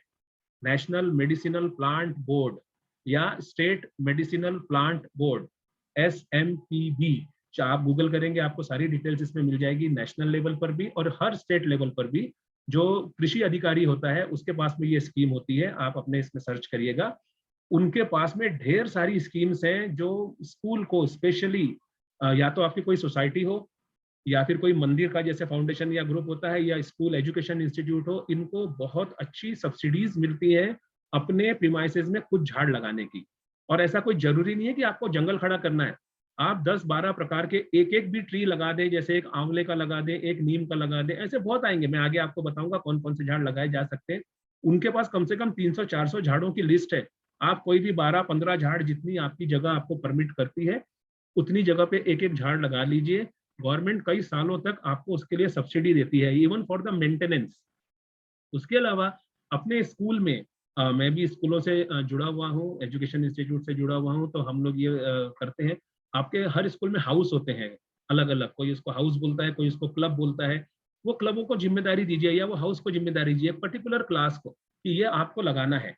और वो बच्चे जैसे जैसे बड़े होते हैं, उनके स्कूल में वो झाड़ भी उनके साथ साथ बड़े होते हैं। आप देखिएगा वो बच्चा, और वो जिम्मेदारी भी बच्चों की कि बेटा पानी भी आप लोगों को डालना है, आप भरी घर से आधा लीटर की बिस्लेरी के ना पानी की बोतल भर के लाइए या यहाँ डालिए, ये जिम्मेदारी पूरी आपकी है। एक डिसिप्लिन बनाइए बच्चों में। आप देखिएगा वो बच्चे के साथ साथ जब वो झाड़ बड़ा होता है, वो कितना आपको भी फायदा होगा, स्कूल में ग्रीनरी आएगी, गवर्नमेंट से सब्सिडी मिलेगी। और ये तो सेकेंडरी है, ये पैसा वगैरह मेरे हिसाब से बहुत सेकेंडरी है, क्योंकि वैसे भी बहुत खर्चा नहीं आता। लेकिन वो बच्चा जो झाड़ लगाएगा, वो जब बड़ा होगा या वो कहीं भी जाएगा, तो आप समझिए कि आपने बच्चे से एक झाड़ लगवाया, लेकिन वो झाड़ बच्चे के दिमाग में भी लगा है। वो जहां भी जाएगा इन्वायरमेंट प्रोटेक्शन के लिए ये काम जरूर करेगा। आप इस बात को थोड़ा सा ध्यान रखिए। ये जो मैं अभी आपको बता रहा था, अभी पिछले हफ्ते मैं एक रिजॉर्ट में गया अपनी फैमिली के साथ। वहां पीछे बहुत बड़ा एक जंगल लगा हुआ था। जो मैंने आपको बताया ना कि हर जड़ी बूटी में, हर पौधे में कुछ ना कुछ मेडिसिनल प्रॉपर्टी है। ये झाड़ की फोटो जो है ये मैंने खुद खींची हुई है। ये देखिए, ये यहाँ पे आपको ये जो लंबा है, ये करीब करीब 4.5 फुट का स्टेम है, सीधा बिल्कुल, उसमें कोई पत्ती नहीं है। जैसे एक बांस की डंडी होती है वैसे ये लगा हुआ है। और ऊपर उसके आप ये देखिए कि ये गोल एक फ्लावर है, फ्लावर जैसा फॉर्मेशन। ये लेफ्ट वाले साइड में देखिए, वही फॉर्मेशन को मैंने जूम किया है। मैंने बहुत सारी जगह में घुमा हुआ हूँ, बहुत सी जगह देखी हुई है, बहुत से जड़ी बूटियों में मैं इंटरेस्टेड रहता हूँ, लेकिन ये मैंने पहली बार देखा। मैंने इसकी फोटो खींची और मैंने यहाँ के जो कुछ ऐसे इसके विशेषज्ञ लोग हैं, मैंने उनसे ये शेयर किया कि ये क्या भला है, इसका क्या नाम है, ये क्या काम आती है, क्या ये कुछ काम आती है क्या। यानी मेरा क्वेश्चन तो ये था। तो मुझे इसके बारे में इतनी अच्छी अच्छी अलग अलग इंफॉर्मेशन मिली, जिससे और ज्यादा विश्वास होता है कि इस कुदरत ने जो भी हमें दिया है, मैं भगवान शब्द अब नहीं यूज कर रहा हूँ, कुदरत ने जो भी हमें दिया है उसमें हीलिंग प्रॉपर्टीज है। इसके नीचे में जो जड़ होती है वो ट्यूबुलर फॉर्म में होती है, जैसे पोटैटो होते हैं उस टाइप की। उसको अगर गर्म करके, जो मेलो ग्लैंड्स होते हैं, मेलो ग्लैंड्स यानी चर्बी की गांठें जिसे हम कह सकते हैं, कभी शरीर में अंदर होती है, खाना नहीं है। इसको गर्म करके नियमित रूप से regularly if you do a compression of that tubular root, उससे वो चर्बी की गांठें गल जाती। ये अब अलग अलग भाषाओं में अलग अलग इसका नाम है। इसको Asian south north Asian arrowroot भी बोलते हैं इंग्लिश में। यानी ये भी देखिए उस जंगल में भी ये पता नहीं वहां पे किसने लगाया, कैसे ये आया, लेकिन ये झाड़ वहां पर है और वहां के जो लोकल लोग हैं उनको इसके बारे में पता भी होता है कि ये किस काम आता है। तो ये बड़ा अच्छा एक एक्सपीरियंस मुझे मिला। ये जो आप देख रहे हैं राइट साइड में, ये राइट साइड में थोड़ा क्लियर है, लेफ्ट साइड में ये झाड़ है। ये राइट साइड का जो झाड़ है इसे इंडियन नोनी बोलते हैं। ये बहुत अच्छा टॉनिक है, आप गूगल करिएगा इंडियन नोनी NONI, आप देखिएगा इसके जो फॉर्मुलेशन है वो 2500 रुपए, 3000 रुपए, 5000 रुपए इस प्रकार से बेचे जा रहे हैं। च्यवनप्राश जैसे इसको एक माल्ट, उसको इंग्लिश में माल्ट बोलते हैं, उस फॉर्म में बनाया जाता है। हिंदी में या आयुर्वेद में अवलेह है, जैसे च्यवनप्राश इज अ अवलेह, वो लिक्विड भी नहीं होता और सॉलिड भी नहीं होता, सेमी सॉलिड फॉर्म में जो होता है इट इज कॉल्ड अवलेह। तो ये इंडियन नोनी इसे बोलते हैं। और अगर आप इसकी प्रॉपर्टीज देखेंगे ना, आपको लगेगा कि ये सब झूठ बोल रहे हैं, क्योंकि कम से कम 200 प्रॉपर्टीज इसके बारे में उन्होंने लिखी है, एंटी कैंसर से लेके तो एंटी एजिंग तक सब कुछ इसके बारे में आपको मिल जाएगा। तो ये लेफ्ट साइड में इसका ट्री है, बड़ा ट्री होता है ये, और राइट साइड में जो छोटे छोटे से फल हैं, ये आपको फल इसमें जो दिख रहे हैं। इसकी एक और खासियत है, मराठी भाषा में इसको 12 तोंडी बोलते हैं। तोंड, तोंड यानी मुंह, मराठी भाषा में, मैं नागपुर में रहता हूँ तो वो इस्तेमाल कर रहा हूँ। इसके हर फल में आपको ये जो दिख रहे हैं सीताफल के जैसे ऊपर में स्कैल्प, ये 12 होते हैं। 12 से ज्यादा नहीं, 12 से कम नहीं, छोटे रहेंगे तो भी 12, जैसे जैसे बड़े होते जाएगा तो भी 12। तो इसको मराठी में 12 तोंडी के नाम से भी इसे जाना जाता है। अमलतास, बहवा, इसकी ये जो ब्लैक आपको दिख रही है फली, ये इसमें डायरिया में बहुत जहां कोई दवाई काम नहीं करती है वहां पर इसकी ये फल्ली के अंदर एक गूदा निकलता है, बिल्कुल चॉकलेट कलर का, बहुत कड़वा होता है, बहुत कड़वा होता है, लेकिन इतना सा आप चाट लो तो किसी भी प्रकार की डिसेंट्री डायरिया हो, आपको इमीडिएटली इट एक्ट्स लाइक अ बिच्छू, इमीडिएटली इट वर्क्स। और इसके जो फ्लावर्स भी आप देख रहे हैं, जब आप इसे कहीं लगा देखेंगे, ये झाड़ ऐसा है जो आप, अगर आप फ्लैट स्कीम में रह रहे हैं तो आपके सोसाइटी में नीचे अगर कहीं जगह है तो वहां आप इसको लगा सकते हैं। 12 से 15 फुट ऊपर बड़ा इसका झाड़ होता है। उसके अलावा अगर आप गार्डन में कहीं लगाना चाहते हैं, आप अपने, आपका जो भी म्युनिसिपल कॉर्पोरेशन है, आप उनसे कांटेक्ट करिए, वो लोग आपको जगह देते हैं कि भाई ये जगह आपकी, यानी लीज पे दी जाती है, आपको जो झाड़ इसमें लगाने हैं लगाइए। वहां पर आप ये लगा सकते हैं।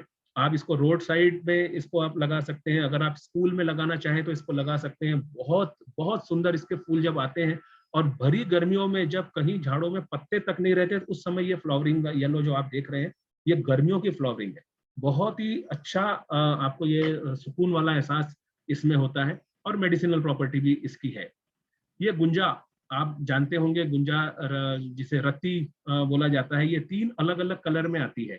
लाल, जो सबसे ज्यादा चलन है वो लाल वाला है जो लेफ्ट साइड में है, ये सफेद, और ये काली।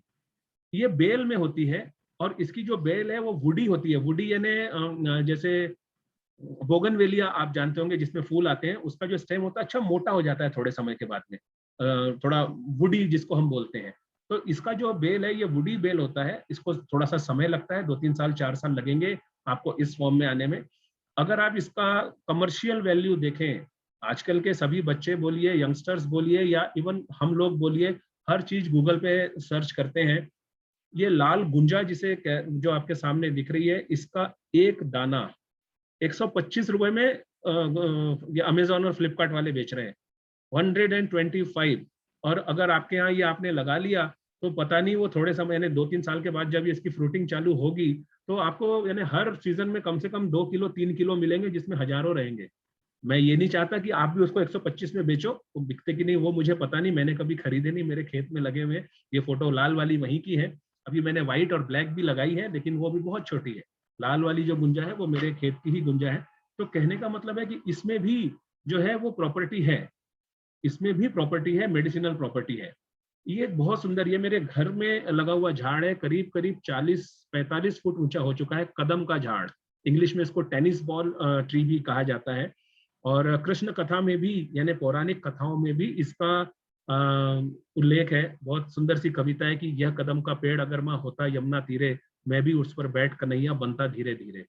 ये झाड़ बहुत कॉमन नहीं है, लोग शायद इसे भूल गए हैं, लेकिन बहुत सुंदर झाड़ होता है। आप देख रहे हैं इस समय, जब मैंने उसकी फोटो खींची थी, उस पर भी एक मधुमक्खी बैठी हुई है। और इसका जो अभी पिछला जो महीना गया, जून के महीने में इसमें ये फ्लावर आते हैं पूरे झाड़ में। आप यकीन करिए करीब करीब 1,500 से 2,000 फ्लावर ऐसे जो आपको सामने दिख रहे हैं ये आते हैं। पूरे आसपास के एरिया में इसकी भीनी भीनी खुशबू, और हजारों की संख्या में तितलियां और हजारों की संख्या में मधुमक्खी इस पर आती है। आज तक मुझे कभी नुकसान नहीं पहुंचाया, क्योंकि 10 साल से ज्यादा हो गए मेरे यहाँ, तो मुझे कभी इसका उपद्रव नहीं आया। नहीं कोई इसका साइड इफेक्ट जिसको आप बोल सकते हो कि भाई तितलियां अंदर घुस रही हैं या मधुमक्खियां किसी को काट रही हैं, नथिंग डूइंग। तो आप ये देखिए जो साइंस जिसे पॉलिनेशन बोलता है उसकी व्यवस्था है ये। अगर इस प्रकार के झाड़ लगे रहेंगे तो पॉलिनेशन बाकी जगह पर भी अच्छा होगा। मधुमक्खियां जितनी आएंगी, तितलियां जितनी आएंगी, उतना क्रॉस पॉलिनेशन जो होता है वो उतना ही अच्छा होगा। और ये फूल के ऊपर ये जो आपको सब दिख रहा है हेयरी, ये करीब 10 या 12 दिन के बाद झड़ जाते हैं। इसके अंदर एक ऐसी छोटी सी गुठली रहती है, उसकी चटनी बहुत अच्छी बनती है। बहुत कम लोगों को पता है कि उसकी बहुत अच्छी चटनी बनती है। उसको पीस के उसमें थोड़ा सा लहसुन जीरा डाल के अगर आप बनाते हैं तो दैट इज एडिबल चटनी, उसकी बहुत अच्छी बनती है, जो पेट के बहुत सारी चीजों के, यानी जैसे एसिडिटी हो रही है, बदहजमी हो रही है, उसमें वो चटनी काम आती है। ये कदम के जो फल बाद में निकलते हैं। अब मैं वापस ट्रेडिशनल के तरफ आ रहा हूँ। गुड़ुची, गुड़वेल। कोरोना की वजह से ये भी नाम हर घर में, हर एज ग्रुप में सब तक पहुंच चुका है। सबको पता है ये गुड़ुची क्या होती है, गुड़वेल क्या होती है, गिलोय क्या होती है। इसका एक और नाम है, वो है अमृता। अमृता इसीलिए क्योंकि एक बार अगर आप ये बेल कहीं लगा दें तो ये कभी मरती नहीं है। इतना सा उसका स्टेम भी अगर वहां पड़ा रह गया, वो फिर से डेवलप होके एक नई बेल में बन जाता है। मेडिसिनल वैल्यू प्रॉपर्टी जो इसकी होती है वो इसके स्टेम में होती है। ये आप थोड़ा सा ध्यान रखिए, इसके पत्तों में नहीं होती है, स्टेम में होती है। स्टेम भी कोशिश करके वो लीजिए जो करीब करीब ये अंगूठे जितना मोटा हो, या कम से कम ये उंगली जितना मोटा हो। उससे पतला स्टेम लेंगे तो उसमें मेडिसिनल प्रॉपर्टी बहुत ज्यादा अच्छी नहीं रहेगी। और अब बात आती है कि भाई मेडिसिनल प्लांटेशन हम क्यों करें, जो अभी हम आधे घंटे से सब ये बात कर रहे हैं कि वाई मेडिसिनल प्लांटेशन। देखिए जैसे जैसे हमारी पॉपुलेशन बढ़ रही है, इन चीजों का कंजम्पशन बढ़ रहा है। उसके अलावा अभी जैसे कोरोना हुआ, कोरोना में लोगों ने ढूंढ ढूंढ के, ये फोटो जब पता चला लोगों को कि भाई इससे इम्यूनिटी बढ़ती है, तो ढूंढ ढूंढ के इसकी बेलें जहां थी वहां खींच के, तोड़ के, काट के अपने काम में ले आए। What next? अगर हमारे आने वाली जनरेशन को इसकी जरूरत पड़ी, वो कहाँ से लाएंगे? ये कोई ऐसी चीज नहीं है जिसे आप लैब में बना लो कि भैया चलो फैक्ट्री में तो बननी है, डबल शिफ्ट चालू कर दो। इसको अपना टाइम लगता है। तो जो चीजें हमने जंगलों से ली है, जो कुदरत ने हमें दी थी, वो हमने छीन ली, तो उसको रिप्लेस कैसे करेंगे? जब तक रिप्लेस नहीं करेंगे, हम अपनी आने वाली जनरेशन को क्या देके जाएंगे? सिर्फ बीमारी या उसका इलाज? हमें उसका इलाज भी देना है। उसके लिए मेडिसिनल प्लांटेशन क्यों जरूरी है वो मैं आपको यहाँ पे बता रहा हूँ कि गुड़ुची। और एक बात और ध्यान रखिए, अगर आपके खेतों में या आपके आसपास कहीं बगीचों में नीम का झाड़ है, उसके नीचे आप ये गुड़ुची एक लगा दीजिए। जैसे कहा जाता है कि एक तो करेला ऊपर से नीम चढ़ा, वो तो कड़वाहट के लिए माना जाता है, लेकिन जो गुड़ुची नीम के ऊपर चढ़ी होती है, आयुर्वेद के हिसाब से उस गुड़ुची, उस गुड़वेल, उस गिलोय की मेडिसिनल प्रॉपर्टी 10 टाइम्स ज्यादा होती है। उसे नाम दिया गया है नीम गिलोय। जो नीम के झाड़ पे गिलोय की बेल चढ़ती है, उसकी प्रॉपर्टी बहुत ज्यादा अच्छी मानी जाती है। तो आपके आसपास जितने भी आपको नीम के झाड़ दिख रहे हैं, सबके नीचे गुड़ुची लगा दीजिए, गिलोय लगा दीजिए। एक साल भूल जाइए उसको लगा के, एक बार शुरू में। और ये सीजन में लगाते हैं अगर आप सितंबर तक, आपको पानी देने की भी जरूरत नहीं है उसको, वो अपने आप जमीन से पानी उतना उसके लिए काफी होता है। और एक बार वो नीम पे चढ़ गई, फिर आपको कुछ करना ही नहीं है। और सबसे बड़ी बात, अगर ये झाड़ पे चढ़ती भी है तो उस झाड़ को कोई नुकसान नहीं होता। कई बार ऐसा लगता है कि भैया झाड़ खराब हो जाएगा, झाड़ खत्म हो जाएगा, ऐसा बिल्कुल नहीं है। वो झाड़ भी चलता रहेगा और पब्लिक के लिए बहुत अच्छी गुड़ुची आपके प्रयास से हो जाएगी। अगर आपके खेतों में कहीं भी नीम का झाड़ लगा है, इसके लिए मैं एक और बात बताना चाहूंगा कि इसके लिए ये भी जरूरी नहीं है कि आप इसका पौधा लगाएं। अगर कहीं पर आपको गुड़ुची मिलती है तो वहां से करीब करीब 10 इंच या 12 इंच का एक टुकड़ा लीजिए उसके स्टेम का, उसको इंग्लिश के 8 जैसा होता है वैसा उसका स्ट्रक्चर बना लीजिए, और उसको जमीन में दबा के ऊपर से थोड़ी सी मिट्टी डाल दीजिए और हल्का सा पानी छिड़क दीजिए। More than sufficient. 8 इसीलिए बनाया जाता है, उसमें कोई मैंने वास्तु या वैसा कुछ नहीं है, न्यूमरोलॉजी नहीं है। 8 इसलिए बनाया जाता है कि जहां पे गुड़ुची को आप ऐसा टर्न करेंगे, ये कर्व बनता है जहां पर, वहां से उतनी अलग अलग जगह से उसके नए शूट्स बाहर आएंगे। ऐसा आप अगर खड़ी गुड़ुची लगा देंगे तो सिर्फ एक ही चीज आगे बढ़ेगी, लेकिन जब आप 8 बनाएंगे तो 2-3 बार वो टर्न होती है, इधर से होती है, इधर से होती है, तो एक ही वो 1 फुट का टुकड़ा लगाने से कम 12 से 15 शूट्स एक साथ उसके बाहर आएंगे, तो प्रोपगेशन जल्दी होगा। That is the technical reason behind that. अब ये क्यों लगाना है, हमने प्लांटेशन क्यों करना है, मैं फिर वेद के तरफ आ रहा हूँ। ये वेदों में, पुराणों में लिखा हुआ है कि 10 कुएं खोदने का जितना पुण्य हमें मिलता है। अब देखिए, पुण्य और पाप में ये कोई पंडित वाली बात नहीं कर रहा कि भाई पाप लगेगा पुण्य लगेगा। मेरे हिसाब से पुण्य वही जिसके जो हमारा जीवन अगर अच्छे से गुजर रहा है बिना किसी ज्यादा दिक्कत के, तो समझ लीजिए, बिना किसी तकलीफ के, तो समझ लीजिए ये हमारे बड़ों से या हमसे जो अच्छे काम हुए हैं ये उसका फल है। और जहां तकलीफें आना शुरू हुई तो समझ लीजिए कि कुछ अच्छे काम करने की जरूरत है। हम फोन में रिचार्ज कराते हैं ना, बैटरी डाउन होती है, आप किसी की दुआएं लीजिए, आप देखिए आपकी सारी तकलीफें दूर होती है। मैं किसी अंधविश्वास की बात नहीं कर रहा हूँ, रियली इट्स अ फैक्ट। इन चीजों में बहुत, यानी हमारे मन में अगर किसी का अच्छा करते हैं तो पॉजिटिविटी हमारे मन में आती है कि हमने, हमारे से आज कुछ अच्छा हुआ, और वो पॉजिटिविटी आपको सही रास्ता दिखाती है। यानी वो जो पिक्चरों में या पहले दिखाया जाता था कि भाई उसने बोल दिया कि ऐसा होगा तो तेरा हो जाएगा, उसके बोलने से नहीं होता। उसके बोलने से हमें एक पॉजिटिविटी हमारे अंदर में आती है, उसके वजह से हमारी सोच संतुलित होती है, और फिर हमें रास्ता पता चलता है कि हमें किस रास्ते जाना है, और हमें आगे उसका सोल्यूशन होता है। मैं उसे पुण्य मानता हूँ। तो 10 कुएं खुदवाने का, अब वो पहले के जमाने में ये होता था कि भाई राहगीर चलते हैं, उनको प्यास लगी तो पीने के लिए पानी नहीं, तो भाई वो बड़े सेठ होते थे, उन्होंने कुएं खुदवा दिए। तो कुएं खुदवा दिए तो जी पुण्य मिलेगा, क्योंकि राहगीर की आपने, जो ट्रैवलर है, पैसेंजर है, उसकी आपने प्यास बुझाई। तो उस हिसाब से 10 कुएं खुदवाने का जो पुण्य है वो एक तालाब खुदवाने पे मिलता है।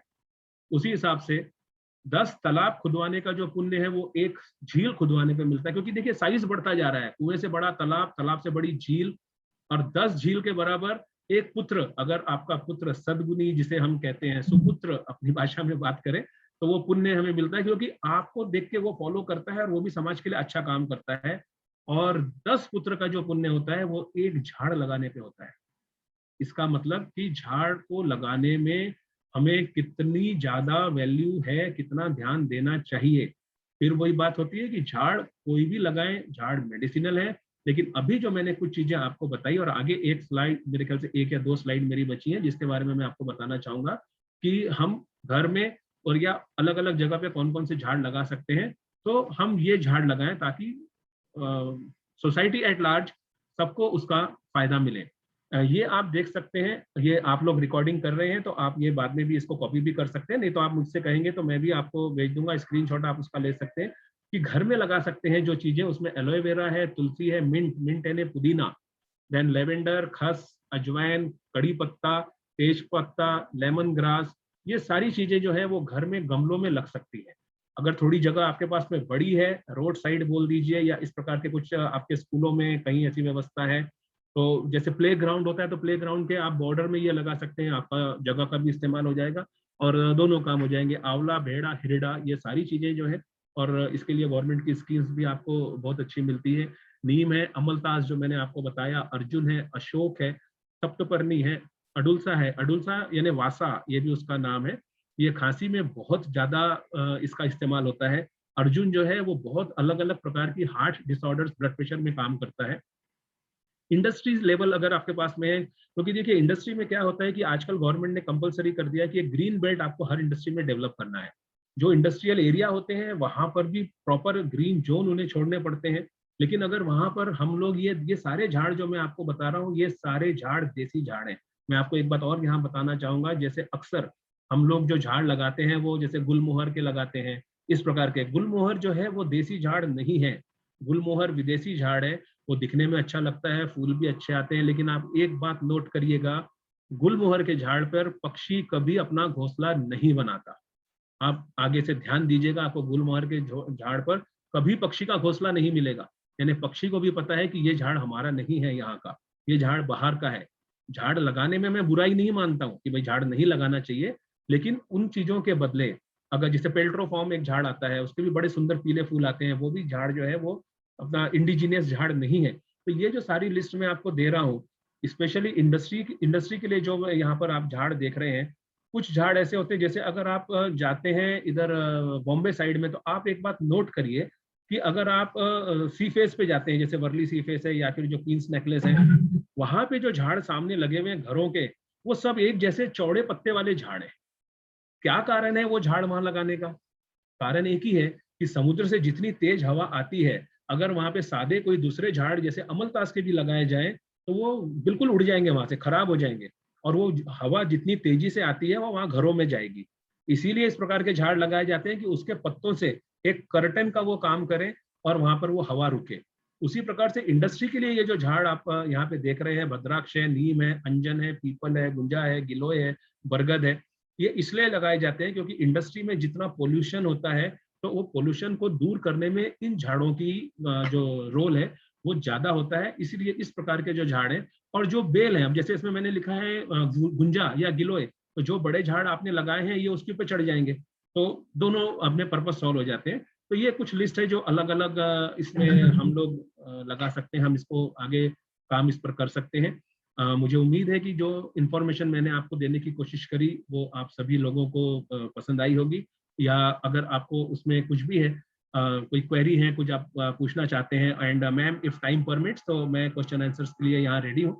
और this Bioveda is our consultancy agency, जहाँ पर हम लोग मास लेवल पर अगर आपको प्लांटेशन करना है तो उससे रिलेटेड सारी सर्विसेज जो है you people can get on this.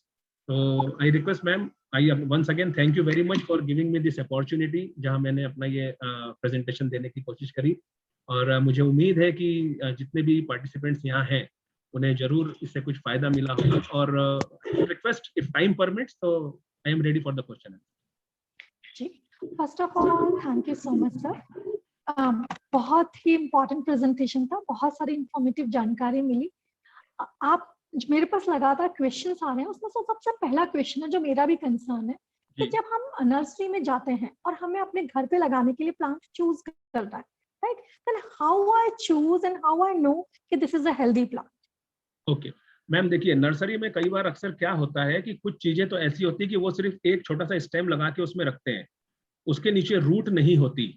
ये बिल्कुल जरूरी नहीं है कि वो प्लांट अच्छा बड़ा है तो बहुत हेल्दी होगा।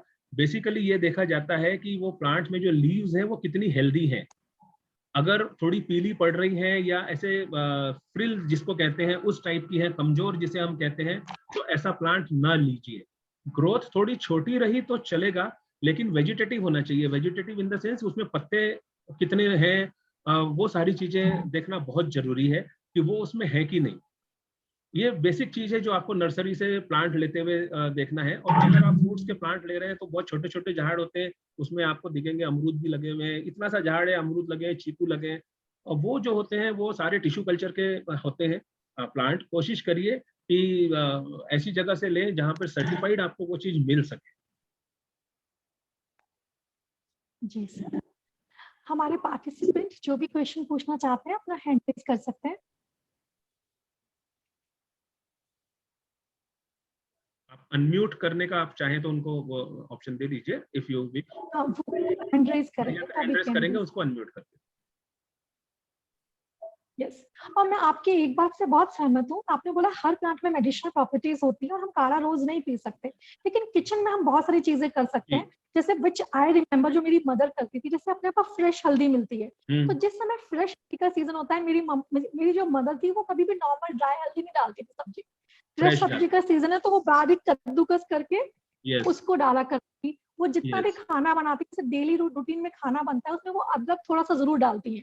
एग्जैक्टली, थोड़ा सा प्लस कई बार ना जैसे जो छौंक लगते हैं उनमें तेज पत्ता या फिर लौंग, बेसिकली लौंग जरूर यूज करते हैं। बिल्कुल बिल्कुल, तो ये चीजें हमारे लॉन्ग टर्म में इम्यूनिटी डेवलप करती हैं। राइट। इसके अलावा जैसे रोटी बनती है हमारे यहाँ पर, तो रोटी के अंदर जो बहुत सारे प्लांट्स होते हैं उनकी पत्तियां वो यूज पत्ते करते डलते हैं। हैं, जी हाँ, राइट।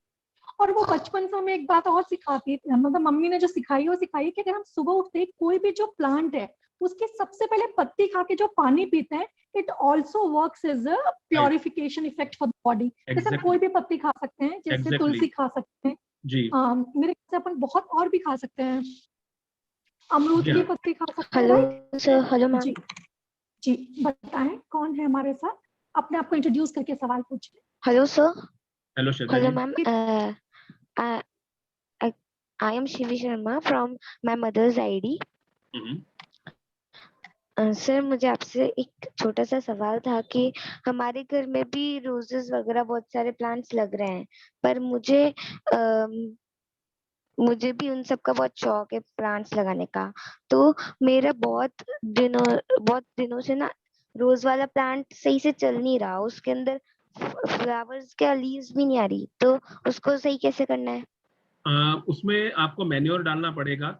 रोज को हर साल कटिंग करनी बहुत जरूरी होती है। अगर आप प्रॉपर कटिंग मीन्स प्रूनिंग जिसे हम कहते हैं, और उसमें जो मट्टी है आप उसको मट्टी को किसी एक सलाख से, या आजकल तो गार्डन टूल्स बहुत सारे मिलते हैं, उसको थोड़ा इतना इतना खोदिए जब तक कि उसकी ऊपर की रूट्स जो थोड़ी हल्की पतली सी रूट्स होती है वो दिखना ना शुरू हो जाए। वो मट्टी को हटा के एक दिन तक के आप उसको वैसे ही रहने दीजिए। उसके बाद अगर आपके वहां पे वर्मी कंपोस्ट आपको मिलती है, तो वो वर्मी कंपोस्ट करीब, अगर आपके पास में इतना बड़ा गमला है करीब 1-1.5 फीट का जो होता है, तो उसमें कम से कम 3 से 4 चम्मच वर्मी कंपोस्ट को पूरा ऐसा फैला के उसमें डालिए। थोड़ा सा उसमें कोकोपिट डालिए, कोकोपिट भी आपको नर्सरी में मिल जाता है। और बाद में जो मट्टी आपने सरकाई थी, वो मट्टी को ऐसे एक बार आप उसमें मिक्स कर देंगे ताकि वो खाद उसमें जाए। और ऐसा आपको साल में कम से कम 2 बार करना है। एक बार आप अभी रेनी सीजन शुरू होने के पहले करिए, और एक बार जनवरी में करिए। गर्मियों में उसको मील्स यानी किसी भी प्रकार का मैन्योर ना दें, लेकिन अभी उसको मैन्योर दें। और गुलाब के झाड़ में अगर धूप नहीं पड़ रही है तो भी मुश्किल होती है, उसमें फंगस बैक्टीरिया लगने के चांसेस ज्यादा होते हैं। तो उसका भी आप अरेंजमेंट देखिए कि whether your plant is getting proper sunlight और नॉट।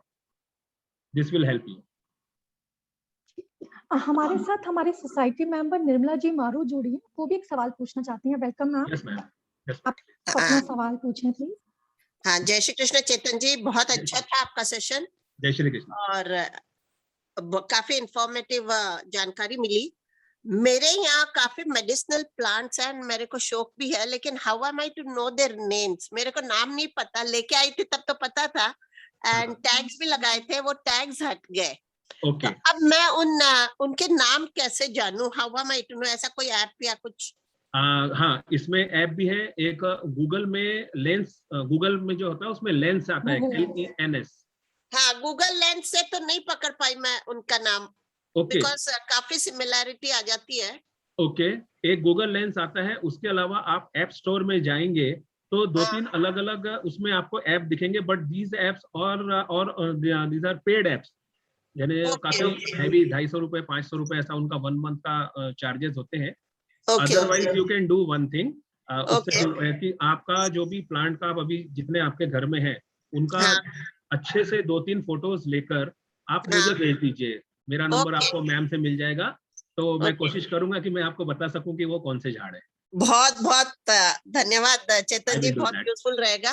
बिकॉज मेडिसिनल प्लांट्स तो इसीलिए कि काफी लोग मेरे यहाँ से आके लेके जाते हैं पौधे, right, for treatment. Ayurveda doctors आके लेके जाते हैं। Great, good. उसी भाव से लगा रखे हैं ये प्लांट्स। बहुत अच्छी बात है, that is a good gesture actually. मैं सभी लोगों को एक बात और बताना चाहूंगा कि हम लोग अक्सर हल्दी दूध पीते हैं। जैसे मैडम अभी बार बार बता रही थी कि उनकी मदर हल्दी डालती थी या अदरक डालती है, तो दूध हल्दी पीने का भी एक तरीका है। काफी लोगों को पता होगा, मैं ये नहीं कह रहा। लेकिन आप जब भी हल्दी और दूध पीते हैं उसमें 3-4 ड्रॉप असली घी जरूर डालिए। बिना घी डाले हल्दी दूध अगर आप पिएंगे तो वो बल्कि ड्राई होता है, हल्दी ड्राई होती है। आयुर्वेद की भाषा में उसे शुष्क कहा जाता है। तो वो हो सकता है आपको खांसी आपकी बढ़ाए। लेकिन अगर सिर्फ 3-4 ड्रॉप, और अगर किसी को ये मिसकंसेप्शन है कि घी खाने से कोलेस्ट्रॉल बढ़ता है, तो वो मुझसे कभी फोन करेंगे तो मैं उन्हें सब समझा दूंगा कि ये मिथ है। घी को बिल्कुल मत छोड़िए। आप इतना ध्यान रखिए कि करीब करीब 1 टीस्पून 1 टीस्पून पर डे घी हमारे अंदर जाना चाहिए। हम किसी भले डिवाइडेड इसमें जाए, हम पराठे पे खाएं या हम किसी सब्जी में छौंक लगाएं या दाल में छौंक लगाएं या कैसे भी, उतना घी अंदर जाना ही चाहिए। बहुत उससे फर्क पड़ेगा। और ये बिल्कुल मिसकंसेप्शन है कि उससे कोलेस्ट्रॉल बढ़ता है तो ये दिक्कत होती है, वो दिक्कत होती है। आप मुझ पे विश्वास मत करिए, लेकिन आप अमेरिका के जनरल पढ़ लीजिए, उन्होंने भी अब ये बता दिया है कि घी खाने से कुछ गड़बड़ नहीं होती है। हमारे बीच राजश्री जी हैं, वो एक सवाल पूछना चाहती हैं। राजश्री जी को अनम्यूट करें, सवाल पूछें। राजश्री जी। जय श्री कृष्णा। जय श्री कृष्ण। मैं एक सवाल पूछना चाहती हूँ। मैं साउथ में रहती हूँ। जी। हमारे तुलसी बराबर नहीं उगता है यहाँ पे, बिल्कुल भी अच्छा। नहीं उगता। आता है और 1 महीने बाद चला जाता है, एकदम भी बराबर नहीं है। आपके यहाँ हवा धूप पुडुचेरी साउथ में रहती हूँ, तुलसी ओके एकदम भी बराबर नहीं लग रहा है यहाँ। नहीं, ऐसा ये बहुत रेयर सी चीज है जो आप कह रहे हैं कि तुलसी तो हर जगह बहुत अच्छी होती है। तुलसी में सिर्फ यही है कि उसको धूप बहुत ज्यादा नहीं पड़नी चाहिए। आप ये देखिए, तुलसी को डायरेक्ट धूप सुबह की अगर 2 घंटे की या शाम की 2 घंटे की मिले तो ठीक है, लेकिन अगर ऐसी जगह आपका कोई पौधा लगा है जहाँ दिन भर धूप उस पर आती है, तुलसी वहां नहीं चलेगी। आप इस बात का थोड़ा ध्यान दीजिए कि उसको धूप कितनी मिल रही है। वो अच्छा। बाहर पड़ी रहे तो चलेगा, यानी ऐसा नहीं है कि उसको आपको छांव में रखना है, लेकिन डायरेक्ट धूप उस पर नहीं पड़नी चाहिए। स्पेशली सुबह 2-3 घंटे, शाम को 2-3 घंटे अच्छा। चलेगी, कहीं आपको दिक्कत नहीं जाएगी। और उसको पानी बहुत ज्यादा मत दीजिए। कई बार हम ज्यादा पानी देते हैं, उसकी वजह से भी झाड़ हमारे जो है खराब होते हैं। तुलसी में नमी रहनी चाहिए, अच्छा। सूखनी भी नहीं चाहिए, क्योंकि तुलसी बाकी झाड़ों से थोड़ा सा ज्यादा पानी मांगती है। तो वो उसका थोड़ा सा आपको ध्यान रखिए। सबसे ज्यादा मुझे जो कल्प्रिट नजर आ रही है वो धूप, ऐसा लग रहा है कि उस पर धूप कहीं ज्यादा पड़ रही है, उस वजह से वो नहीं होती। ओके। वो एक बार ट्राई करके देखिए। ओके। और नहीं तो आप 2 अलग अलग जगह पे 2 गमलों पे लगाइए, तो उसमें भी आपको समझ जाएगा कि भाई धूप का इश्यू है या क्या है। जी। हमारे बीच में हमारे सोसाइटी मेंबर श्री गोविंद जी महेश्वरी सर मौजूद हैं। मैं चाहती हूँ कि सर आप अपने आप को प्लीज अनम्यूट करें। I request you. एंड आपका कोई सवाल है तो पूछें, साथ ही आप वेबिनार के लिए चैतन जी को धन्यवाद भी ज्ञापित करें। गोविंद जी महेश्वरी सर। नमस्कार चेतन जी, जय भारत। नमस्कार गोविंद जी, जय भारत। मेरा सौभाग्य रहा कि लॉयंस क्लब की पूर्व की एक सेमिनार में मैंने बालकृष्ण भैया कहने से अटेंड किया, फिर मैंने बात आप तक पहुंचाई और आपने उससे भी 100 गुना उत्साह से हमारी बात को रखा। और विशेषकर शिक्षाविदों के बीच में आपका आज का ये सेमिनार होना बहुत लाभकारी, क्योंकि एक शिक्षक हजारों लाखों लोगों तक अपनी बात को पहुंचाता है और उसकी प्रेरणा से बहुत कुछ हमको जो चाहते हैं जीवन में वो प्राप्ति होती है। जी। प्राकृतिक पौधे और उसमें भी विशेषकर औषधि गुणों से भरपूर पौधे का जानकारी आज घर घर की आवश्यकता है। कितने पौधे ऐसे हैं जो घरों में लगे होते हैं तो भी उसका ज्ञान होता है तो उसका उपयोग नहीं हो पाता। जी। और कितनी छोटी छोटी चीजें आपने जो बताई उनको गमलों मात्र में अगर लगा दिया जाए तो अपने घर के सभी लोगों के स्वास्थ्य को अच्छा रखने का एक प्रयास हो सकता है। और अभी आपने जब घी के बारे में कह रहे थे तो मेरी एक नई जिज्ञासा आ गई कि घी को लेकर भी बड़ी भ्रांतियां हैं लोगों के बीच में। हालांकि घी से अभिप्राय गाय के घी से ही है और वो भी अच्छी गाय के घी से ही। तो यदि वो मिल सकता है तो उसको लेकर कोलेस्ट्रॉल का बढ़ना या उससे हार्ट को प्रॉब्लम होना, ये जितनी भी भ्रांतियां हैं इनको दूर करने का भी कोई एक सुनियोजित सेमिनार होना चाहिए जिसमें घी का विश्लेषण हो, घी को कैसे खाया जा सके। हमारे यहाँ तो लड्डू और हलवे में बहुत सेवन होता है, तो मैंने इसलिए व्यंग्यवश लिख दिया, लेकिन लिख दिया कि घी के बारे में भी एक सेमिनार होनी चाहिए, क्योंकि विशेषकर हमारी मातृशक्ति और गृहिणियां और बहिनें जो विशेषकर शिक्षा के क्षेत्र में हैं, ये अगर घी के बारे में सही बात नव पीढ़ी तक पहुंचाएंगी तो वो पीढ़ी भी हमारी देशी व्यंजनों को, घर के मिठाइयों का सेवन कर सकेगी। घी से संबंधित बहुत सारी चीजें। मैं आपका हृदय से आभार व्यक्त करता हूँ और उन सब का भी करता हूँ जिन्होंने हमारे छोटे से आह्वान पर आज के इस सेमिनार से अपने आप को जोड़ा, और जोड़ा ही नहीं अभी तो कहीं ना कहीं एक मन में संकल्प भी किया है सबने कि हम भी प्रकृति के इन गुणों का लाभ लेंगे। और आपके लिए हम एक और निवेदन करना चाहते हैं। मेरे साथी एक और लॉयन है कोटा में, जो लायंस क्लब कोटा को उन्होंने नेतृत्व दिया, हमारे समाज को भी नेतृत्व दिया। उन्होंने बीच में आपको सुनते सुनते कहा कि भाई साहब ये कोटा से बोल रहे हैं कि कहाँ से बोल रहे हैं। मैंने कहा अभी नागपुर से बोल रहे हैं। बोले कोटा में कब आ सकते हैं? मैंने जब अपन कहेंगे तब आ जाएंगे। बिल्कुल आऊंगा। तो हमारे सभी की ओर से नागपुर से सीधी ट्रेन चलती है, ओवरनाइट आप कोटा पहुंच जाते हैं। तो आगे किसी समय हम आपको आह्वान करें, निवेदन करें तो आप अपना अमूल्य समय भी और आपका ये जो ज्ञान है ये शिक्षा नगरी को कैसे और अच्छी तरह से दे सकते हैं, ताकि आपके माध्यम से हम पूरे राष्ट्र की सेवा कर सकते हैं। बिल्कुल। हमारी निर्मला भाभी का जैसे आपने देखा, वो हमारे गीता परिवार का भी कार्यक्रम सकल विश्व में चला, लेकिन ये पौधे और प्रकृति और विशेषकर अपनी खुद की प्रकृति को परिवर्तन करने का भी एक तरीका है कि हम प्रकृति कर्तव्यों से जुड़ें। आपने उसमें औषधीय क्षेत्र को भी चुना हुआ है, तो हम आपसे अनुरोध करते हुए अपेक्षा करेंगे, धन्यवाद भी करते हैं आपका और हमारी सभी शिक्षिकाओं का, और जितने भी हमारे इस डीडीपीएस सोसाइटी, डीडीपीएस स्कूल और इसके माध्यम से कोटा नगर के और भी, जैसे राजश्री जी को मैंने मैसेज किया तो पांडिचेरी से जुड़ गई जी राजश्री से हमारा एक परिचय है पुराना, लेकिन उन्होंने भी अपनी व्यथा या अपनी जिज्ञासा, कहते हैं व्यथा इसलिए कह रहा हूँ कि तुलसी जैसी चीज नहीं लग पा रही है सही जो कि बात हर है। घर में होनी चाहिए, आप कह रहे हैं, तो निश्चित रूप से आपने उनको बड़ा छोटा सा सूत्र दिया और वो कल ही मेरे को कहेंगे कि मैंने 2 पौधे लगा दिए हैं।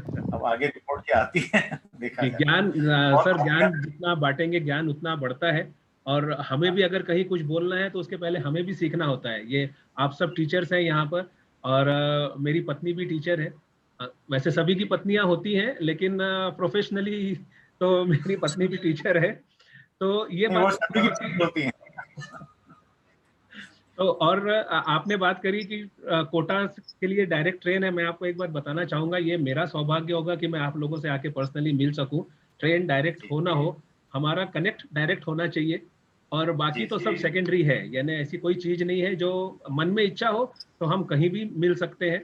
और इस महामारी को अगर हम एक तरफ से देख रहे हैं कि ये बहुत गलत हो रहा है, तो हम उसका पॉजिटिव साइड देखें। हमारे गलत सोचने से कुछ नहीं होगा। पॉजिटिव साइड सोचें कि मैं नागपुर में बैठ के कोटा और पौंडीचेरी में सबके साथ एक साथ बात कर पा रहा हूँ, और बिल्कुल सुगमता से बात कर पा रहा हूँ, तो ये उसका एक पॉजिटिव चीज है जो हमने सोचनी चाहिए। आप जब भी मुझे सेवा का मौका देंगे, ये मेरे लिए सौभाग्य होगा, मैं जरूर आना चाहूंगा।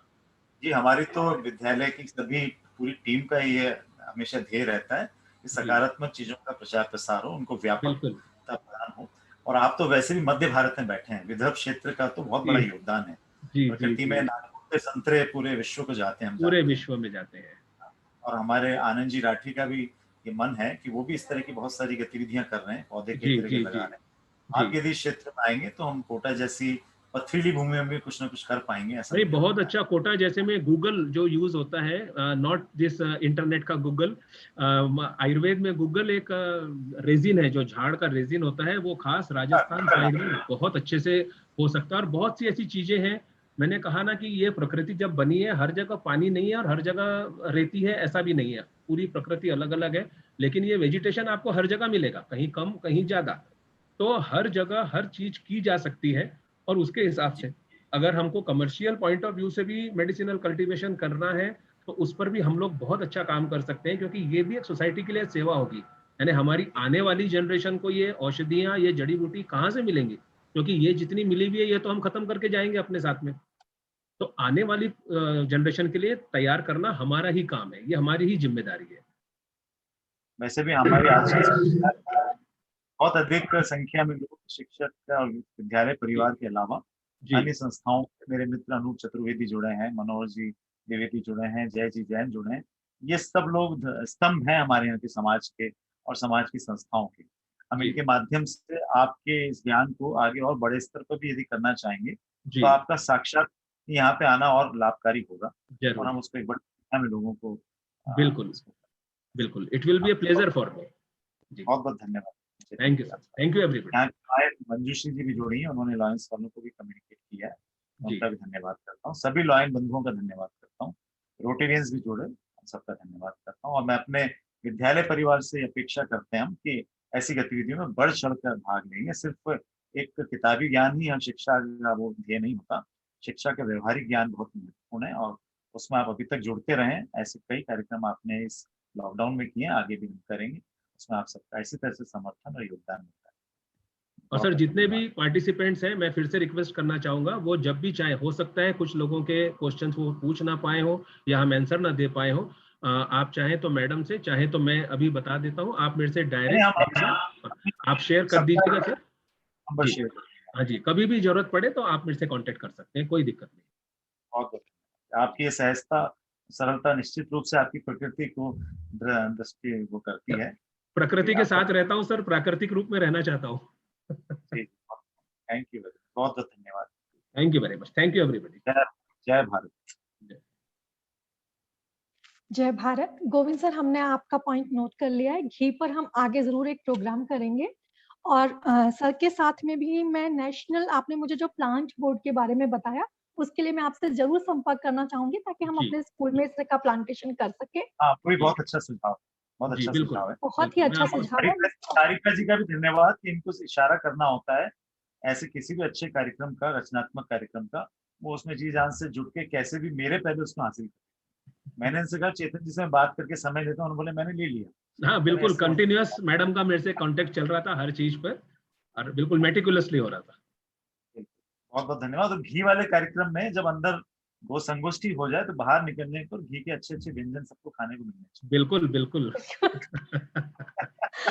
एंड गोविंद सर का भी धन्यवाद, क्योंकि वो कह रहे हैं लेकिन उनके सपोर्ट गाइडेंस के बिना हम कोई भी काम नहीं कर सकते।